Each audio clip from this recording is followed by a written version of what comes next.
ಪರಾಶರಸೂನುಃ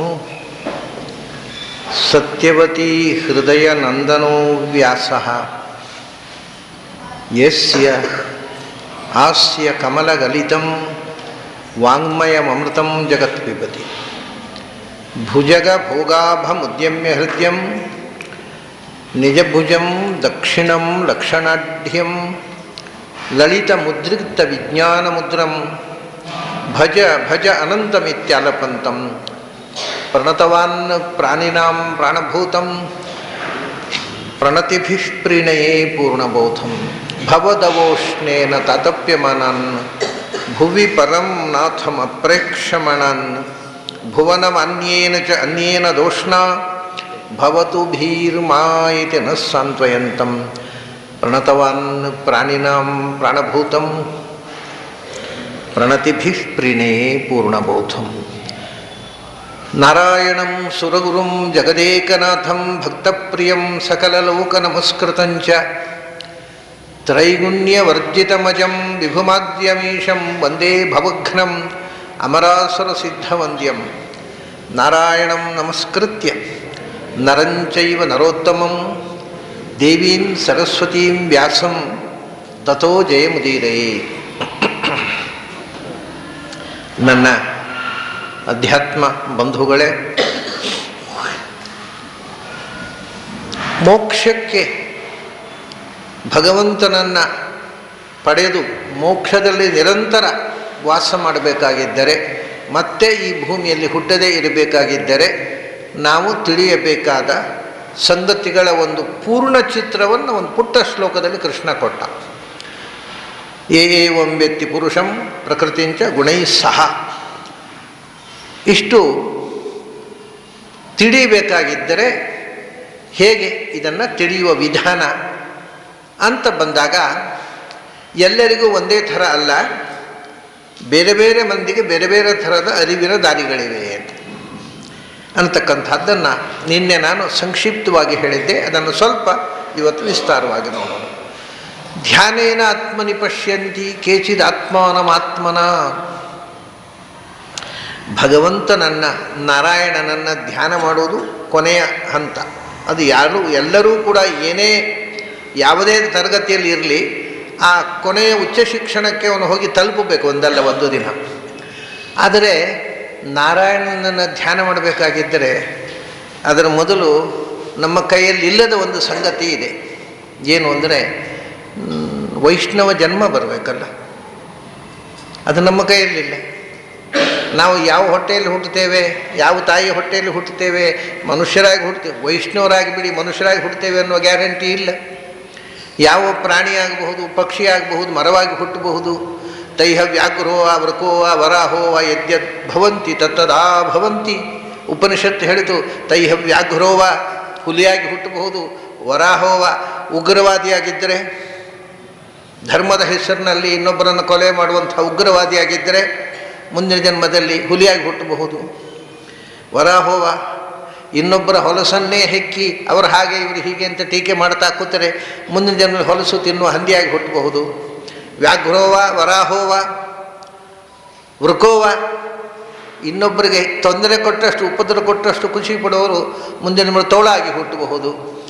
ಏನಾಗ್ತೇವೆ ಅಂತ ಗೊತ್ತಿಲ್ಲಲ್ಲ. ಹಾಗಾಗಿ ನಮಗೆ ಮೊಟ್ಟ ಮೊದಲು ನಾವು ಹುಟ್ಟಿದ ಮೇಲೆ ಭಗವಂತನ ಧ್ಯಾನ ಮಾಡುವುದು, ಅದಕ್ಕೆ ಓದುವುದು, ಇದೆಲ್ಲ ಸಾಧನೆ ಅನಂತರದ್ದು. ಮೊದಲು ಶಾಸ್ತ್ರ ಗ್ರಂಥಗಳನ್ನು ಅಧ್ಯಯನ ಮಾಡಲಿಕ್ಕೆ ಅರ್ಹತೆ ಇರುವ ಮನುಷ್ಯ ಜನ್ಮ ಬರಬೇಕು.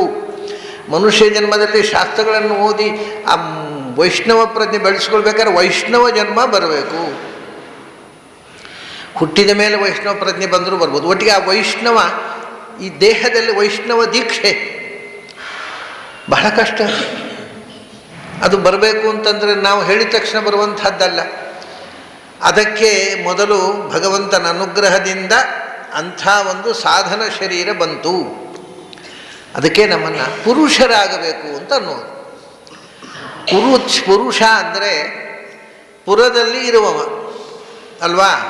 ಪುರ ಅಂತಂದರೆ ಶರೀರ.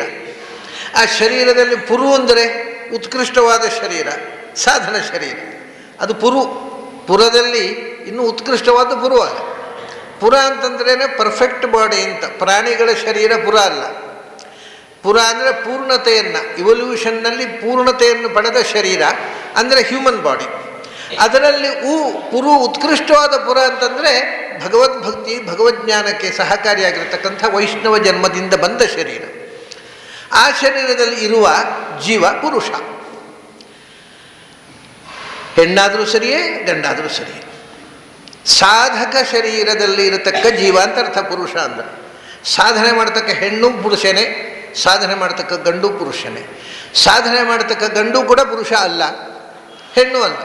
ಪುರುಷ ಹೌದು ಅಲ್ಲ ಅನ್ನೋದು ಸಾಧಕ ಶರೀರದ ಸಾರ್ಥಕತೆಯನ್ನು ನಾವು ಎಷ್ಟು ಪ್ರಮಾಣದಲ್ಲಿ ಮಾಡ್ತೇವೆ ಅನ್ನೋದರ ಮೇಲೆ. ನಮಗೆ ಒಂದು ಸಾಧನೆಗೆ ಅರ್ಹವಾದ ಶರೀರ ಭಗವಂತ ಕೊಟ್ಟಿದ್ದಾನೆ, ನಾವು ಅದನ್ನು ಸಾಧನೆಗಾಗಿ ಎಷ್ಟು ಪರ್ಸೆಂಟು ಉಪಯೋಗಿಸಿದ್ದೇವೆ ಅಂತ. ಪೂರ್ಣ ಬೇಡ, ನಮ್ಮ ಎಲ್ಲ ಲೌಕಿಕ ಜೊತೆಗೆ ಕಿಂಚಿತ್ತಾದರೂ ಸಾಧನೆಗೋಸ್ಕರ ಉಪಯೋಗಿಸಿದ್ದೇವೆಯೋ ಅನ್ನೋದು ಮುಖ್ಯ ಆಗತ್ತೆ. ಸಾಧನೆಗೋಸ್ಕರ ಉಪಯೋಗಿಸದೇ ಇದ್ದರೆ ಯಾರೂ ಪುರುಷರಲ್ಲ. ಸಾಧನ ಶರೀರದಲ್ಲಿ ಸಾಧನೆ ಮಾಡತಕ್ಕ ಜೀವನಿಗೆ ಪುರುಷ ಅಂತ ಹೆಸರು. ಹಾಗಾಗಿ ನಾವು ಅಂದರೆ ಪುರುಷ ಅಂದರೆ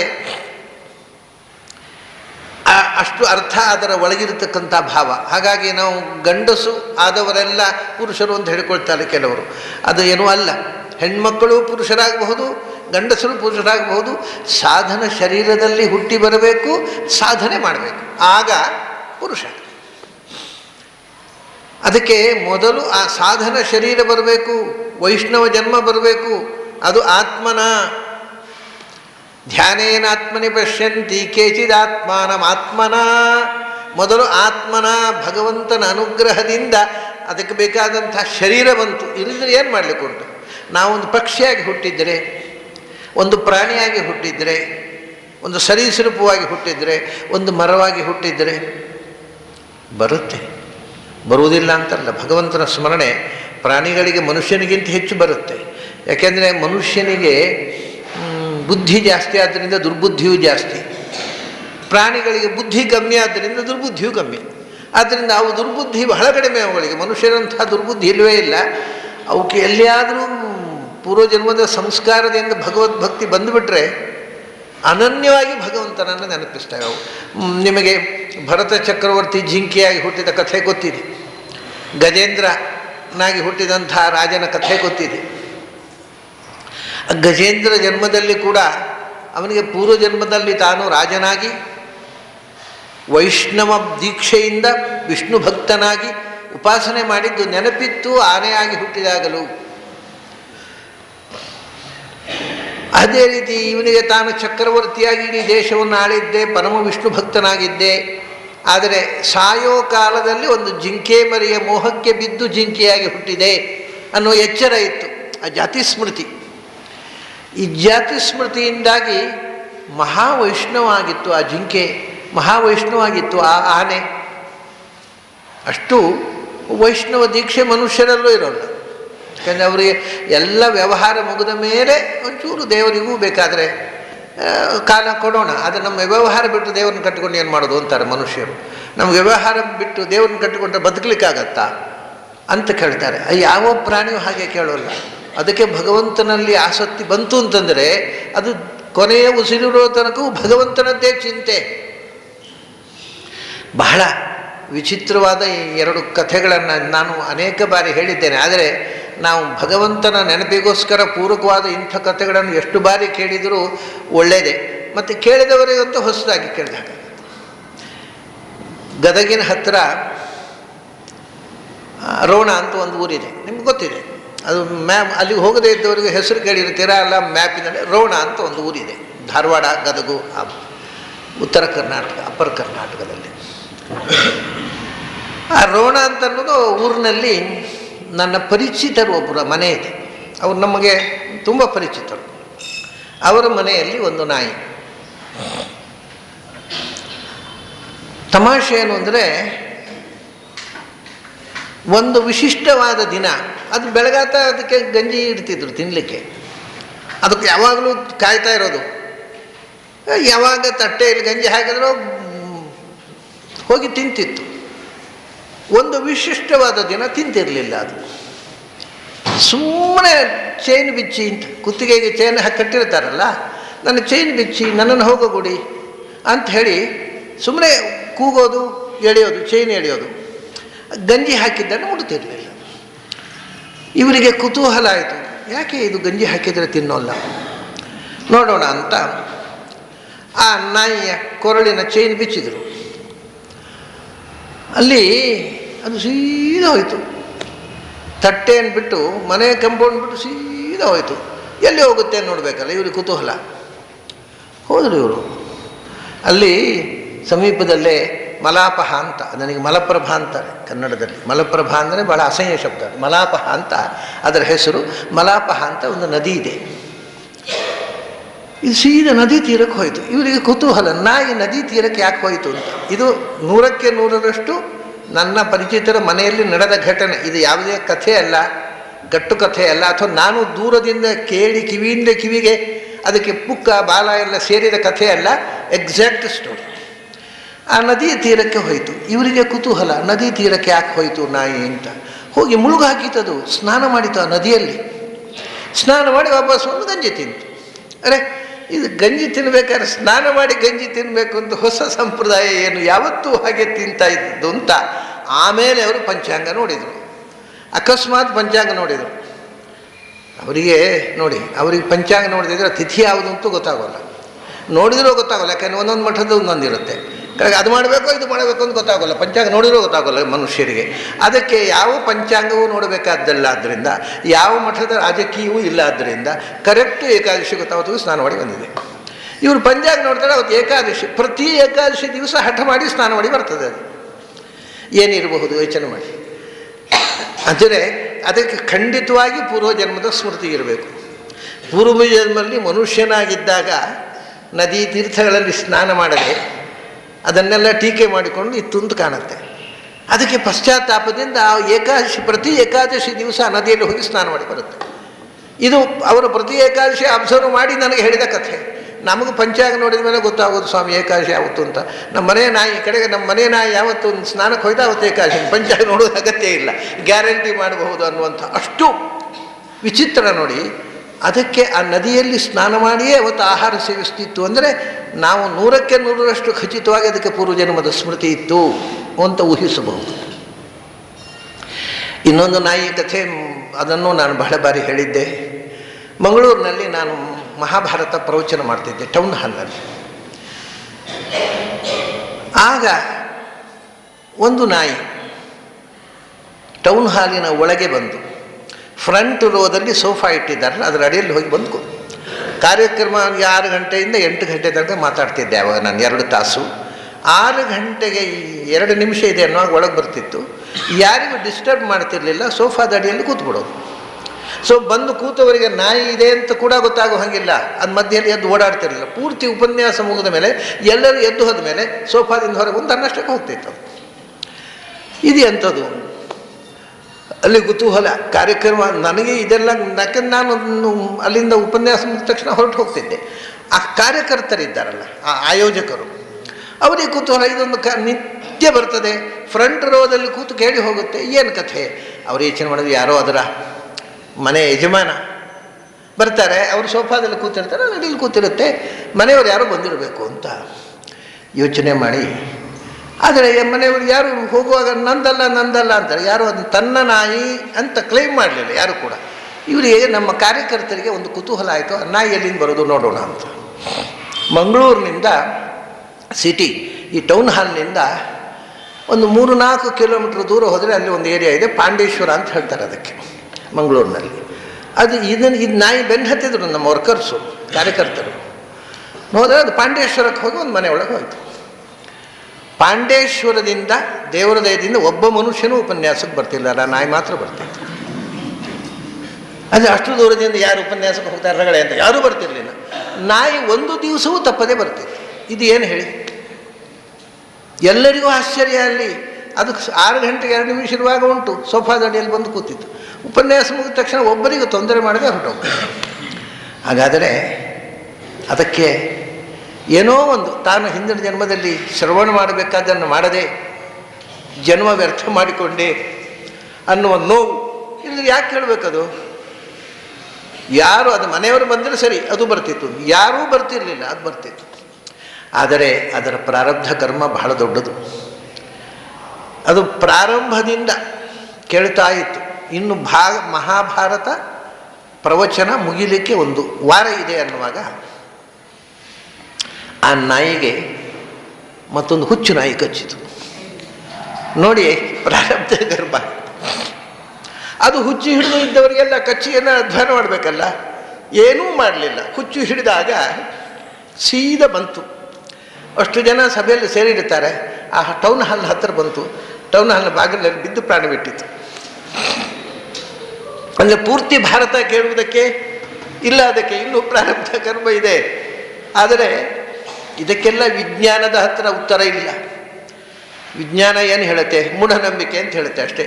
ಎಲ್ಲವನ್ನು ನಮಗೆ ಗೊತ್ತಿಲ್ಲದೆ ಇದ್ದದ್ದಕ್ಕೆಲ್ಲ ಒಂದು ಲೇಬಲ್ ಹಚ್ಚಿಬಿಡೋದು ಮೂಢನಂಬಿಕೆ. ಭಾಳ ಸುಲಭ ಉತ್ತರ ಅದು. ಆದರೆ ಹಾಗೆ ಹೇಳುವುದರಿಂದ ನಾವು ಮೂಢರಾಗ್ತೇವೆ ಅನ್ನೋ ಎಚ್ಚರ ನಮಗೆ ಬೇಕು. ಸತ್ಯವನ್ನು ನಾವು ಬಲವಂತವಾಗಿ ಸಪ್ರೆಸ್ ಮಾಡಿ ಸತ್ಯವನ್ನು ತಿಳಿಯಲಿಕ್ಕೆ ಇಷ್ಟ ಇಲ್ಲ ನಮಗೆ ಅನ್ನೋದು. ಆದರೆ ಆ ನಾಯಿ ಖಂಡಿತವಾಗಿ ಏನೋ ಒಂದು ಪ್ರಜ್ಞೆ ಇರಬೇಕು. ಅದಕ್ಕೆ ಪೂರ್ವಜನ್ಮದ ಸ್ಮೃತಿ. ಮಹಾಭಾರತ ಕೇಳಬೇಕು, ಭಗವಂತನ ಕಥೆ ಕೇಳಬೇಕು. ಈ ಉತ್ಕಟವಾದ ಇದಕ್ಕೆ ಪೂರಕ ನಮಗೆ ಭರತ ಚಕ್ರವರ್ತಿ ಜಿಂಕೆಯಾದ ಕಥೆ, ಆ ಇಂದ್ರದ್ಯುಮ್ನ ಆನೆಯಾದ ಕಥೆ, ಇವೆಲ್ಲ ಈಗ ನಾವು ಪ್ರತ್ಯಕ್ಷ ನೋಡುವ ಕಥೆಗೆ ಪೂರಕವಾಗಿ ಪರಚಿಂದ್ರ ಕೊಟ್ಟ ಕಥೆಗಳು. ಒಂದಕ್ಕೊಂದು ಲಿಂಕ್ ನೋಡಿದಾಗ ಪ್ರಾಣಿಗಳಿಗೆ ಕೂಡ ಭಗವಂತನ ಅನುಗ್ರಹ ಇದ್ದರೆ ವಿಷ್ಣು ಭಕ್ತಿ ಬರುತ್ತೆ, ಇಲ್ಲ ಅಂದರೆ ಮನುಷ್ಯರಿಗೆ ಬರೋದು. ಅದಾಯಿತು. ಮೊದಲು ವೈಷ್ಣವ ಪ್ರಜ್ಞೆ ಬರಬೇಕು. ಅದರಲ್ಲಿ ಜನ್ಮತಃ ವೈಷ್ಣವ ಪ್ರಜ್ಞೆ ಮಾತ್ರ ಅಲ್ಲ, ಹಿಂದೆ ಹೇಳಿರತಕ್ಕಂಥ ಪ್ರಕೃತಿ ಪುರುಷರು, ಭಗವಂತ, ಜೀವರು, ಶ್ರೀತತ್ವ, ಜಡ ಪ್ರಪಂಚ, ಅದು ಅದರ ಗುಣವಿಶೇಷಗಳ ಜೊತೆಗೆ ಪರಿಜ್ಞಾನ ಇರತಕ್ಕಂಥ ಜನ್ಮತಃ ಕಲಿಯಬೇಕಾಗೇ ಇಲ್ಲ ಅಂಥವರು ಇದ್ದಾರೆ. ದೇವತೆಗಳು ಚತುರ್ಮುಖನಿಂದ ಪ್ರಾರಂಭವಾಗಿ ದೇವತೆಗಳು ಅವರೆಲ್ಲ ಪಾಠ ಕೇಳಬೇಕಾಗಿಲ್ಲ, ಆಮೇಲೆ ಏನು ಕರ್ಮಾನುಷ್ಠಾನ ಮಾಡಬೇಕಾಗಿಲ್ಲ. ಜನ್ಮತಃ ಜ್ಞಾನಿಗಳು, ಹುಟ್ಟಾಜ್ಞಾನಿಗಳು. ಅದರಿಂದ ಅವರಿಗೇನು ಅಂದರೆ ಅದು ಮೊದಲು ಕೃಷ್ಣ ಹೇಳಿದ ಧ್ಯಾನೇನ ಆತ್ಮನಿ ಪಶ್ಯಂತಿ ಕೇಚಿತ್ ಆತ್ಮನ. ಅದು ಹಾಗೆ ಅವರಿಗೆ ಹುಟ್ಟಾಜ್ಞಾನಿಗಳಾದರು. ನಾವು ಯಾಕಾಗಲಿಲ್ಲ ಅಂದರೆ ಜೀವಯೋಗ್ಯತೆಯಪ್ಪ. ಆತ್ಮನ ಅಂದರೆ ತನ್ನ ಸ್ವರೂಪ ಸಾಮರ್ಥ್ಯದಿಂದ ಆ ಜೀವದಲ್ಲಿರತಕ್ಕಂಥ ಯೋಗ್ಯತೆ ಅಂಥದ್ದು. ಅದಕ್ಕೆ ತಕ್ಕಂತೆ ಆತ್ಮನ ಭಗವದ್ ಅನುಗ್ರಹದಿಂದ ಅವರಿಗೆ ಜನ್ಮತಃ ಜ್ಞಾನ. ಅವರು ಯಾರ ಹತ್ರ ಪಾಠ ಕೇಳಬೇಕಾಗಿಲ್ಲ, ಓದಬೇಕಾಗಿಲ್ಲ. ಅವರ ಸ್ವರೂಪದಲ್ಲಿ ಆ ಜ್ಞಾನ ಜಾಗೃತವಾಗಿದೆ. ಅಂದರೆ ಇಷ್ಟೇ ವಿಷಯ. ನಮ್ಮೊಳಗೂ ಉಂಟದು, ಪ್ರತಿಯೊಬ್ಬರ ಒಳಗೂ ಜ್ಞಾನ ಇದೆ. ಆದರೆ ಅದು ಸುಪ್ತವಾಗಿದೆ ಅಥವಾ ಅದನ್ನು ಮುಚ್ಚಿಟ್ಟ ಹಾಗಿದೆ. ಆ ಮುಚ್ಚಳ ತೆಗಿಬೇಕು. ಅವರಿಗೆ ತೆರೆದೇ ಇದೆ ಮುಚ್ಚಳ, ಅಷ್ಟೇ. ಮುಚ್ಚಳ ತೆರೆದೇ ಇದೆ, ಜ್ಞಾನ ನಿಚ್ಚಳವಾಗಿದೆ. ಅಂಥವರು ಆತ್ಮಾನಂ ಪಶ್ಯಂತಿ, ಭಗವದ್ ಅನುಗ್ರಹದಿಂದ ಮತ್ತು ತಮ್ಮ ಸ್ವಂತ ಸಾಮರ್ಥ್ಯ ಜೀವಯೋಗ್ಯತೆಯಿಂದ ಭಗವಂತನನ್ನು ಕಾಣುತ್ತಾರೆ. ಎಲ್ಲಿ ಕಾಣ್ತಾರೆ? ಆತ್ಮನಿ ಪಶ್ಯಂತಿ. ತನ್ನಲ್ಲಿ ಅಂದರೆ ದೇಹದಲ್ಲಿ, ಈ ಸ್ಥೂಲ ದೇಹದಲ್ಲಿ. ಈ ಸ್ಥೂಲ ದೇಹದ ಆತ್ಮ ಅಂದರೆ ಮಧ್ಯಭಾಗ ಹೃದಯದಲ್ಲಿ. ಇನ್ನೂ ಸೂಕ್ಷ್ಮಕ್ಕೆ ಹೋದರೆ ಆತ್ಮನಿಂದ ಮನಸ್ಸಿನಲ್ಲಿ. ಇನ್ನೂ ಸೂಕ್ಷ್ಮಕ್ಕೆ ಹೋದರೆ ಆತ್ಮ ಅಂತಂದರೆ ಜೀವಸ್ವರೂಪದ ಒಳಗೆ ತುಂಬಿ ಬಿಂಬರೂಪನಾಗಿ ಜೀವಸ್ವರೂಪದ ಒಳಗೆ ಆತ್ಮನಿ ಸ್ವಸ್ವರೂಪೇ ಧ್ಯಾನೇನ ಪಶ್ಯಂತಿ. ಹೇಗೆ ಕಾಣ್ತಾರೆ ಅಂದರೆ ಜ್ಞಾನ ಇದೆ. ಆ ಜ್ಞಾನವನ್ನು ಏಕಾಗ್ರಗೊಳಿಸಿ ಅದನ್ನು ಧ್ಯಾನ ರೂಪವಾಗಿ ರೂಪಾಂತರಗೊಂಡ್ರೆ ಮಾಡಿದರೆ ಸರಿ ಕಾಣ್ತಾರೆ. ಆದರೆ ಬ್ರಹ್ಮಾದಿ ದೇವತೆಗಳಿಗೂ ಭಗವಂತನನ್ನು ಕಾಣಬೇಕಾದ್ರೆ ಹಾಗಾದ್ರೆ ಧ್ಯಾನ ಮಾಡಬೇಕಾ? ಬೇಡ, ಅದೂ ಬೇಡ. ಯಾಕೆಂದರೆ ಭಗವಂತನ ದರ್ಶನ ದ್ವಿವಿಧ. ಹೊರಗಿನಿಂದ ನೀವು ನೋಡಿದ ಹಾಗೆ ನಾನು ನಿಮ್ಮನ್ನು ನೋಡ್ತಾ ಇದ್ದೇನೆ, ನೀವು ನನ್ನನ್ನು ನೋಡ್ತಾ ಇದ್ದೀರಿ, ಒಂದು ದರ್ಶನ ಇದು ಬಹಿರ್ದರ್ಶನ. ನಮಗೆ ತುಂಬ ಬೇಕಾದವರನ್ನು ನಾವು ಮನೆಯಲ್ಲಿ ಹೋಗಿ ಕಣ್ಮುಚ್ಚಿ ಕೂತಾಗ ಅವ್ರ ರೂಪ ಕಾಣ್ತೇವೆ ನಾವು, ಅದು ಅಂತರ್ದರ್ಶನ. ಆ ಅಂತರ್ದರ್ಶನದಲ್ಲಿ ಎರಡಿದೆ, ಮಾನಸ ಮತ್ತು ಸ್ವರೂಪ ದರ್ಶನ ಅಂತ. ಮನಸ್ಸಿನಲ್ಲಿ ನಾವು ಯೋಚನೆ ಮಾಡಿದಾಗ ನಾವು ಯೋಚನೆ ಮಾಡಿದ ವಸ್ತು ನಮ್ಮ ಮನಸ್ಸಿನಲ್ಲಿ, ಅದೇ ಮನಸ್ಸು ಪೇಂಟ್ ಮಾಡಿ ತೋರಿಸ್ತದೆ ಅದನ್ನು ಒಳಗಿನಿಂದ. ಅದು ಮಾನಸ ಜ್ಞಾನ, ಕನಸಿನ ಹಾಗೆ. ಅದು ಧ್ಯಾನ ಅನ್ನೋದು ಒಂದು ಕನಸು. ಏನು ಕನಸು ಅಂದರೆ ಅದು ನಿದ್ರೆ ಬಂದ ಮೇಲೆ ಬರುವ ಕನಸು, ಇದು ಎಚ್ಚರದಲ್ಲೇ ಕಾಣುವ ಕನಸು. ಅದರಿಂದ ಧ್ಯಾನ ಅಂದರೆ ನಮ್ಮ ಮನಸ್ಸು ತಾನೇ ಚಿತ್ರಿಸಿದಂಥ ಒಂದು ಚಿತ್ರವನ್ನು ನಾವು ನೋಡುವುದು, ಅದು ಮಾನಸ ದರ್ಶನ. ಇವರಿಗೆ ಹಾಗಲ್ಲ, ಆತ್ಮನ ತಮ್ಮ ಸ್ವರೂಪದಿಂದಲೇ ಕಾಣ್ತಾರೆ. ಮನಸ್ಸು ನೋಡುವುದು ಕನಸಿನ ಹಾಗೆ ಆಯಿತು. ಆದರೆ ತುರಿಯ ದರ್ಶನ ಅಂತ ಶಾಸ್ತ್ರದಲ್ಲಿ ಒಂದಿದೆ, 4th ಸ್ಟೇಜ್ ಆಫ್ ಎಕ್ಸ್ಪೀರಿಯನ್ಸ್ ಅಂತ. ಒಂದು ಎಚ್ಚರದಲ್ಲಿ ನೋಡುವುದು, ಅದು 1st ಸ್ಟೇಜ್ ಆಫ್ ಎಕ್ಸ್ಪೀರಿಯನ್ಸ್. ಇನ್ನೊಂದು ಕನಸು, ಮೂರನೇದು ನಿದ್ರೆ. ಈ ಮೂರು ಅಲ್ಲದೆ 4ನೇ ಸ್ಟೇಜು ಸಾಮಾನ್ಯವಾಗಿ ಗೊತ್ತಿರೋದಿಲ್ಲ. ನಮಗೆ ಗೊತ್ತಿರೋದು ಮೂರೇ: ಎಚ್ಚರ, ಕನಸು, ನಿದ್ರೆ. ಒಂದೋ ಎಚ್ಚರವಾಗಿರ್ತೀವಿ, ಇಲ್ಲ ಕನಸು ಕಾಣ್ತಾ ಇರ್ತೀವಿ, ಇಲ್ಲ ಘನಘೋರ ನಿದ್ರೆ. ಈ ಮೂರೂ ಅಲ್ಲದ ಮತ್ತು ಮೂರೂ ಆಗಿರುವ ಒಂದು ಸ್ಟೇಜ್ ಇದೆ, ಅದಕ್ಕೆ ತುರಿಯ ಅಂತ. 4th stage of experience. ತುರಿಯ ಅಂದರೆ 4th ಅಂತ, 4ನೇದು ಅಂತ. 4ನೇದು ಅಂದರೆ ಇದೆ, ಆದರೆ ಅಭ್ಯಾಸ ಮಾಡದೆ ಅದು ವ್ಯಕ್ತ ಆಗೋದಿಲ್ಲ. ಪ್ರತಿಯೊಬ್ಬರಲ್ಲಿ ಒಳಗಿದೆ, ಅಭ್ಯಾಸ ಮಾಡದೆ ವ್ಯಕ್ತ ಆಗೋದಿಲ್ಲ. ಅಭ್ಯಾಸ, ನಿರಂತರ ಅಭ್ಯಾಸದಿಂದ ಅದನ್ನು ಅಂದರೆ ಮುಚ್ಚಿದೆ, ಓಪನ್ ಮಾಡಬೇಕಾಗುತ್ತೆ. ಏನದು? ಅದು ಒಂಥರದ ಎಚ್ಚರ. ಆದರೆ ಈ ಎಚ್ಚರ ಎಕ್ಸ್ಟರ್ನಲ್, ಆ ಎಚ್ಚರ ಇಂಟರ್ನಲ್, ಅಷ್ಟೇ ವ್ಯತ್ಯಾಸ. ಒಳಗೆ ಎಚ್ಚರವಾಗಿರುವುದು, ಒಳಗೆ ಎಚ್ಚರವಾಗಿರುವುದು ಅಂತಂದರೆ ಹೊರಗೆ ನಿದ್ರೆ. ಹೊರಗಿನ ಪ್ರಪಂಚದ ವಿಷಯದಲ್ಲಿ ನಿದ್ರೆ, ಒಳಗಿನ ಪ್ರಪಂಚದಲ್ಲಿ ಎಚ್ಚರ, ಮತ್ತು ಎಚ್ಚರದಲ್ಲಿ ಕಾಣುವ ಕನಸು. ಹಾಗಾಗಿ ಅದು ಎಚ್ಚರವೂ ಹೌದು, ಕನಸೂ ಹೌದು, ನಿದ್ರೆಯೂ ಹೌದು. ಆದರೆ ಅದು ಎಚ್ಚರವೂ ಅಲ್ಲ, ಕನಸೂ ಅಲ್ಲ, ನಿದ್ರೆಯೂ ಅಲ್ಲ. ಅಂಥ ಒಂದು ಸ್ಟೇಜು. ಎಲ್ಲವೂ ಹೌದು, ಆದರೆ ಯಾವುದೂ ಅಲ್ಲದ ಒಂದು 4ನೆಯ ಸ್ಥಿತಿಯನ್ನು ಮುಟ್ಟುವುದು ಧ್ಯಾನ. ಎಚ್ಚರದಲ್ಲಿ ಒಳಗಿರುವ ಸತ್ಯವನ್ನು ಕಾಣುವುದು, ಅದನ್ನು ಧ್ಯಾನೇನ ಆತ್ಮನಿ ಪಶ್ಯಂತಿ. ಧ್ಯಾನದಿಂದ ಕಾಣ್ತಾರೆ, ಧ್ಯಾನದಿಂದ ಕಾಣ್ತಾರೆ. ಅದು ಧ್ಯಾನದಿಂದ ಮಾತ್ರ ಅಲ್ಲ. ದೇವತೆಗಳು ನಾವು ಪರಸ್ಪರ ಹೇಗೆ ಒಬ್ಬರನ್ನೊಬ್ಬರು ನೋಡ್ತೇವೆ, ಹಾಗೆ ಭಗವಂತನನ್ನು ಹೊರಗಿನಿಂದ ಕಾಣ್ತಾರೆ. ಹೊರಗಿನಿಂದ ಮಾತ್ರ ಕಾಣುವುದಲ್ಲ, ಹಾಗಾದರೆ ಅವ್ರಿಗೆ ಹೊರಗಿಂದ ಕಾಣ್ತಾನೆ, ನಮಗೆ ಒಳಗಿಂದ ಕಾಣ್ತಾನೆ, ಅಷ್ಟೇ. ಏನು ಅಂಥ ದೊಡ್ಡ ಅವರಿಗೆ ಧ್ಯಾನದಲ್ಲಿ ಕೂತರೆ ಅಂತರಂಗದಲ್ಲಿ ಭಗವಂತನ ದರ್ಶನ, ಹೊರಗಿನ ಪ್ರಪಂಚಕ್ಕೆ ಕಣ್ಣು ತೆರೆದರೆ ಹೊರಗೆ ಭಗವಂತನ ದರ್ಶನ.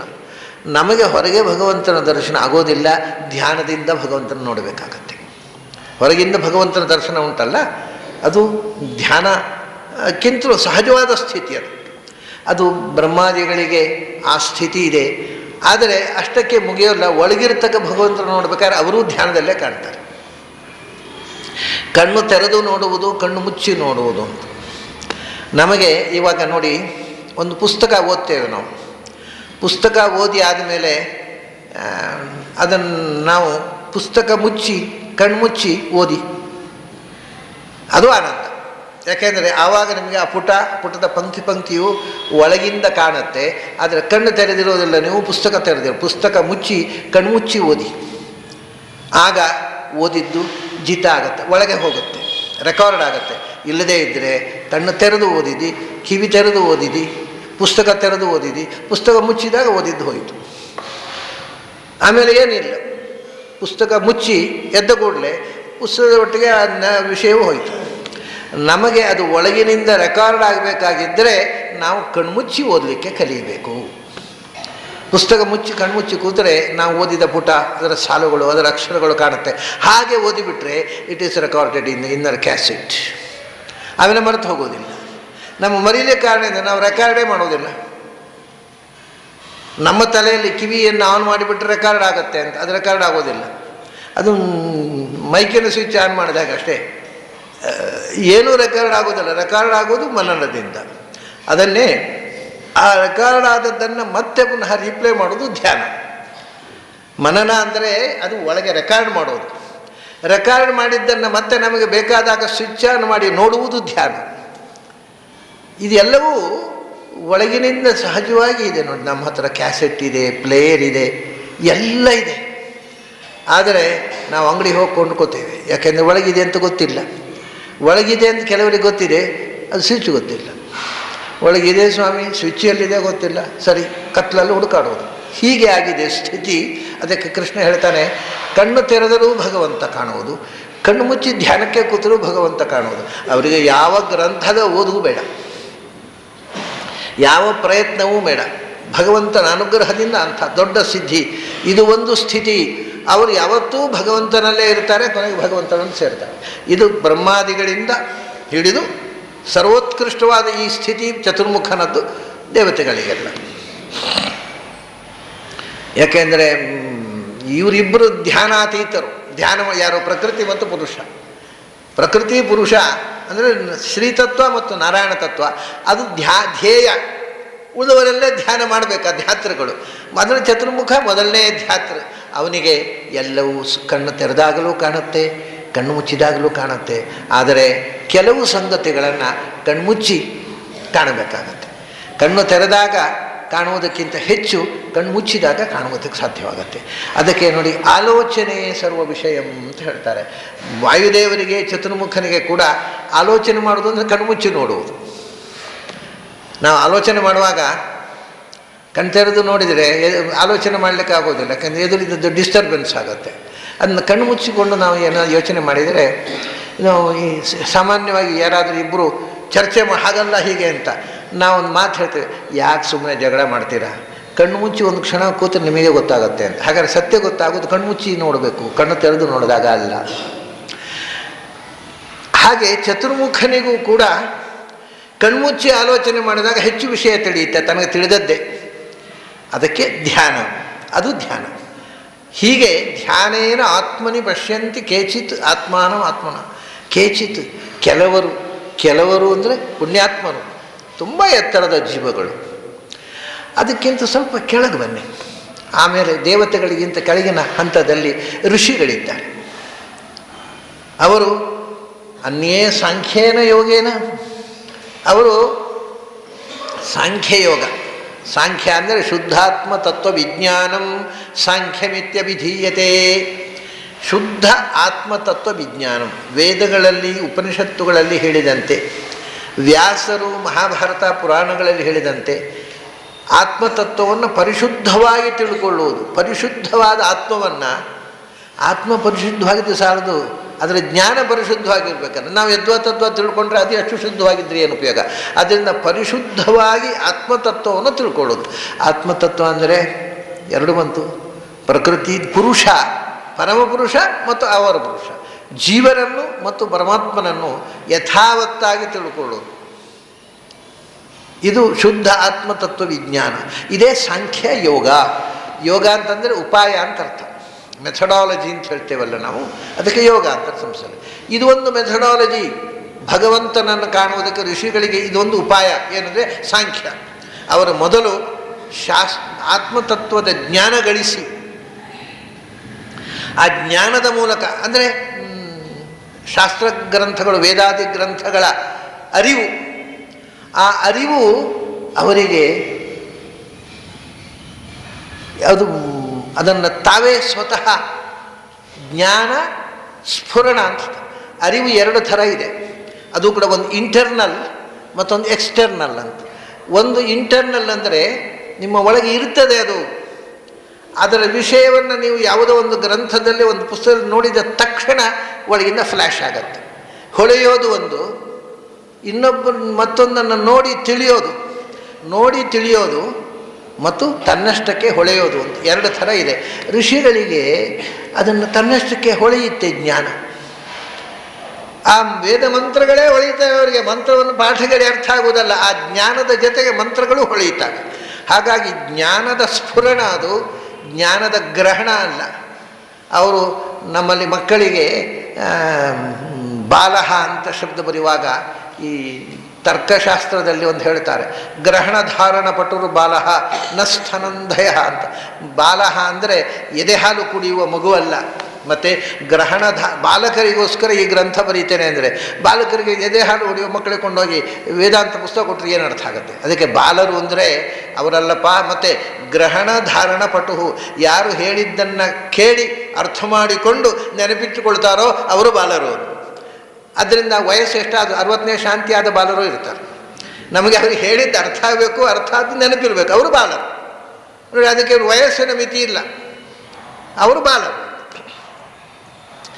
ಅದು ಆ ರೀತಿ ಅರ್ಥ ಹೇಳುವಾಗ ಅವರಿಗೆ ಈ ಕಲ್ಪನೆ ಇರಲಿಲ್ಲ. ಗ್ರಹಣ ಧಾರಣ ಪಟ್ಟವರು ಬಾಲ ಅಂತ ಹೇಳಿದರೆ 60ನೇ ವರ್ಷದವರು ಆಗಬಹುದು, 70ನೇ ವರ್ಷದವರು ಆಗಬಹುದು, ಆಗಬಾರ್ದು ಅಂತೇನಿಲ್ಲ. ಆದರೆ ಅವರು ಆಗಲ್ಲ. ಯಾವಾಗ ಮಗುವಿಗೆ ವಿಷಯವನ್ನು ಗ್ರಹಣ ಮಾಡುವ ಮತ್ತು ನೆನಪಿಟ್ಟುಕೊಳ್ಳುವ ಶಕ್ತಿ ಬರುತ್ತೋ ಅಂತಹ ಏಜಿನಲ್ಲಿ ಅಂತ ಅವರ ಅರ್ಥ. ಆದರೆ ನಿಜವಾಗಿ 60ನೇ ವರ್ಷದ ಬಾಲರು ಇರಬಹುದು. ಕೆಲವರಿಗೆ 4 ವರ್ಷದಲ್ಲಿ 3 ವರ್ಷ 4 ವರ್ಷದಲ್ಲಿ ಶಾಸ್ತ್ರದ ಯಾವ ವಿಷಯ ಹೇಳಿದರೂ ಅರ್ಥ ಆಗಬಹುದು. ಕೆಲವರಿಗೆ 60 ವರ್ಷ ಆದರೂ ಅರ್ಥ ಆಗದೇ ಇರ್ಬೋದು. ಆದ್ದರಿಂದ ಗ್ರಹಣ ಶಕ್ತಿ ಬಂದಾಗ ಅಂತ ಅನ್ನು ಋಷಿಗಳಿಗೆ ಹಾಗಲ್ಲ, ಸದಾ ಗ್ರಹಣ, ಅವರಿಗೆ ಆ ಜ್ಞಾನ ಸ್ಫುರಣ ಆಗತ್ತೆ.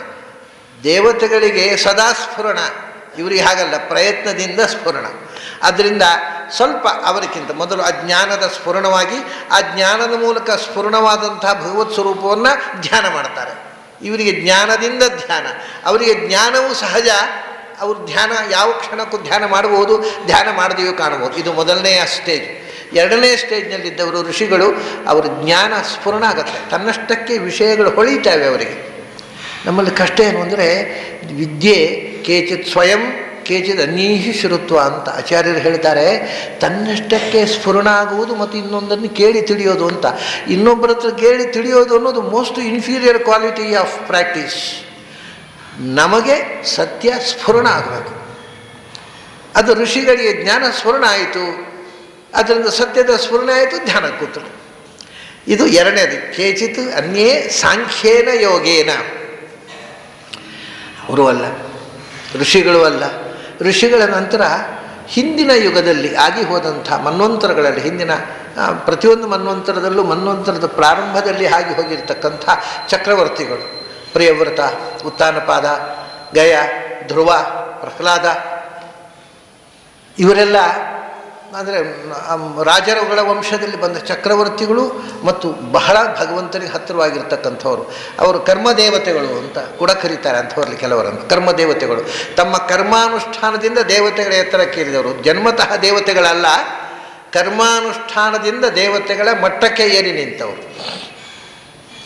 ಅವರಲ್ಲಿ 2 ಥರ ಇದ್ದಾರೆ ನೋಡಿ. ಆಜಾನ ದೇವತೆಗಳು, ಆಜಾನ ಅಂದರೆ ಹುಟ್ಟಿನಿಂದಲೇ ದೇವತೆಗಳು, ಆದರೆ ಕರ್ಮದಿಂದ ದೇವತ್ವವನ್ನು ಗಳಿಸಿದವರು ಕರ್ಮದೇವತೆಗಳು ಅಂತ.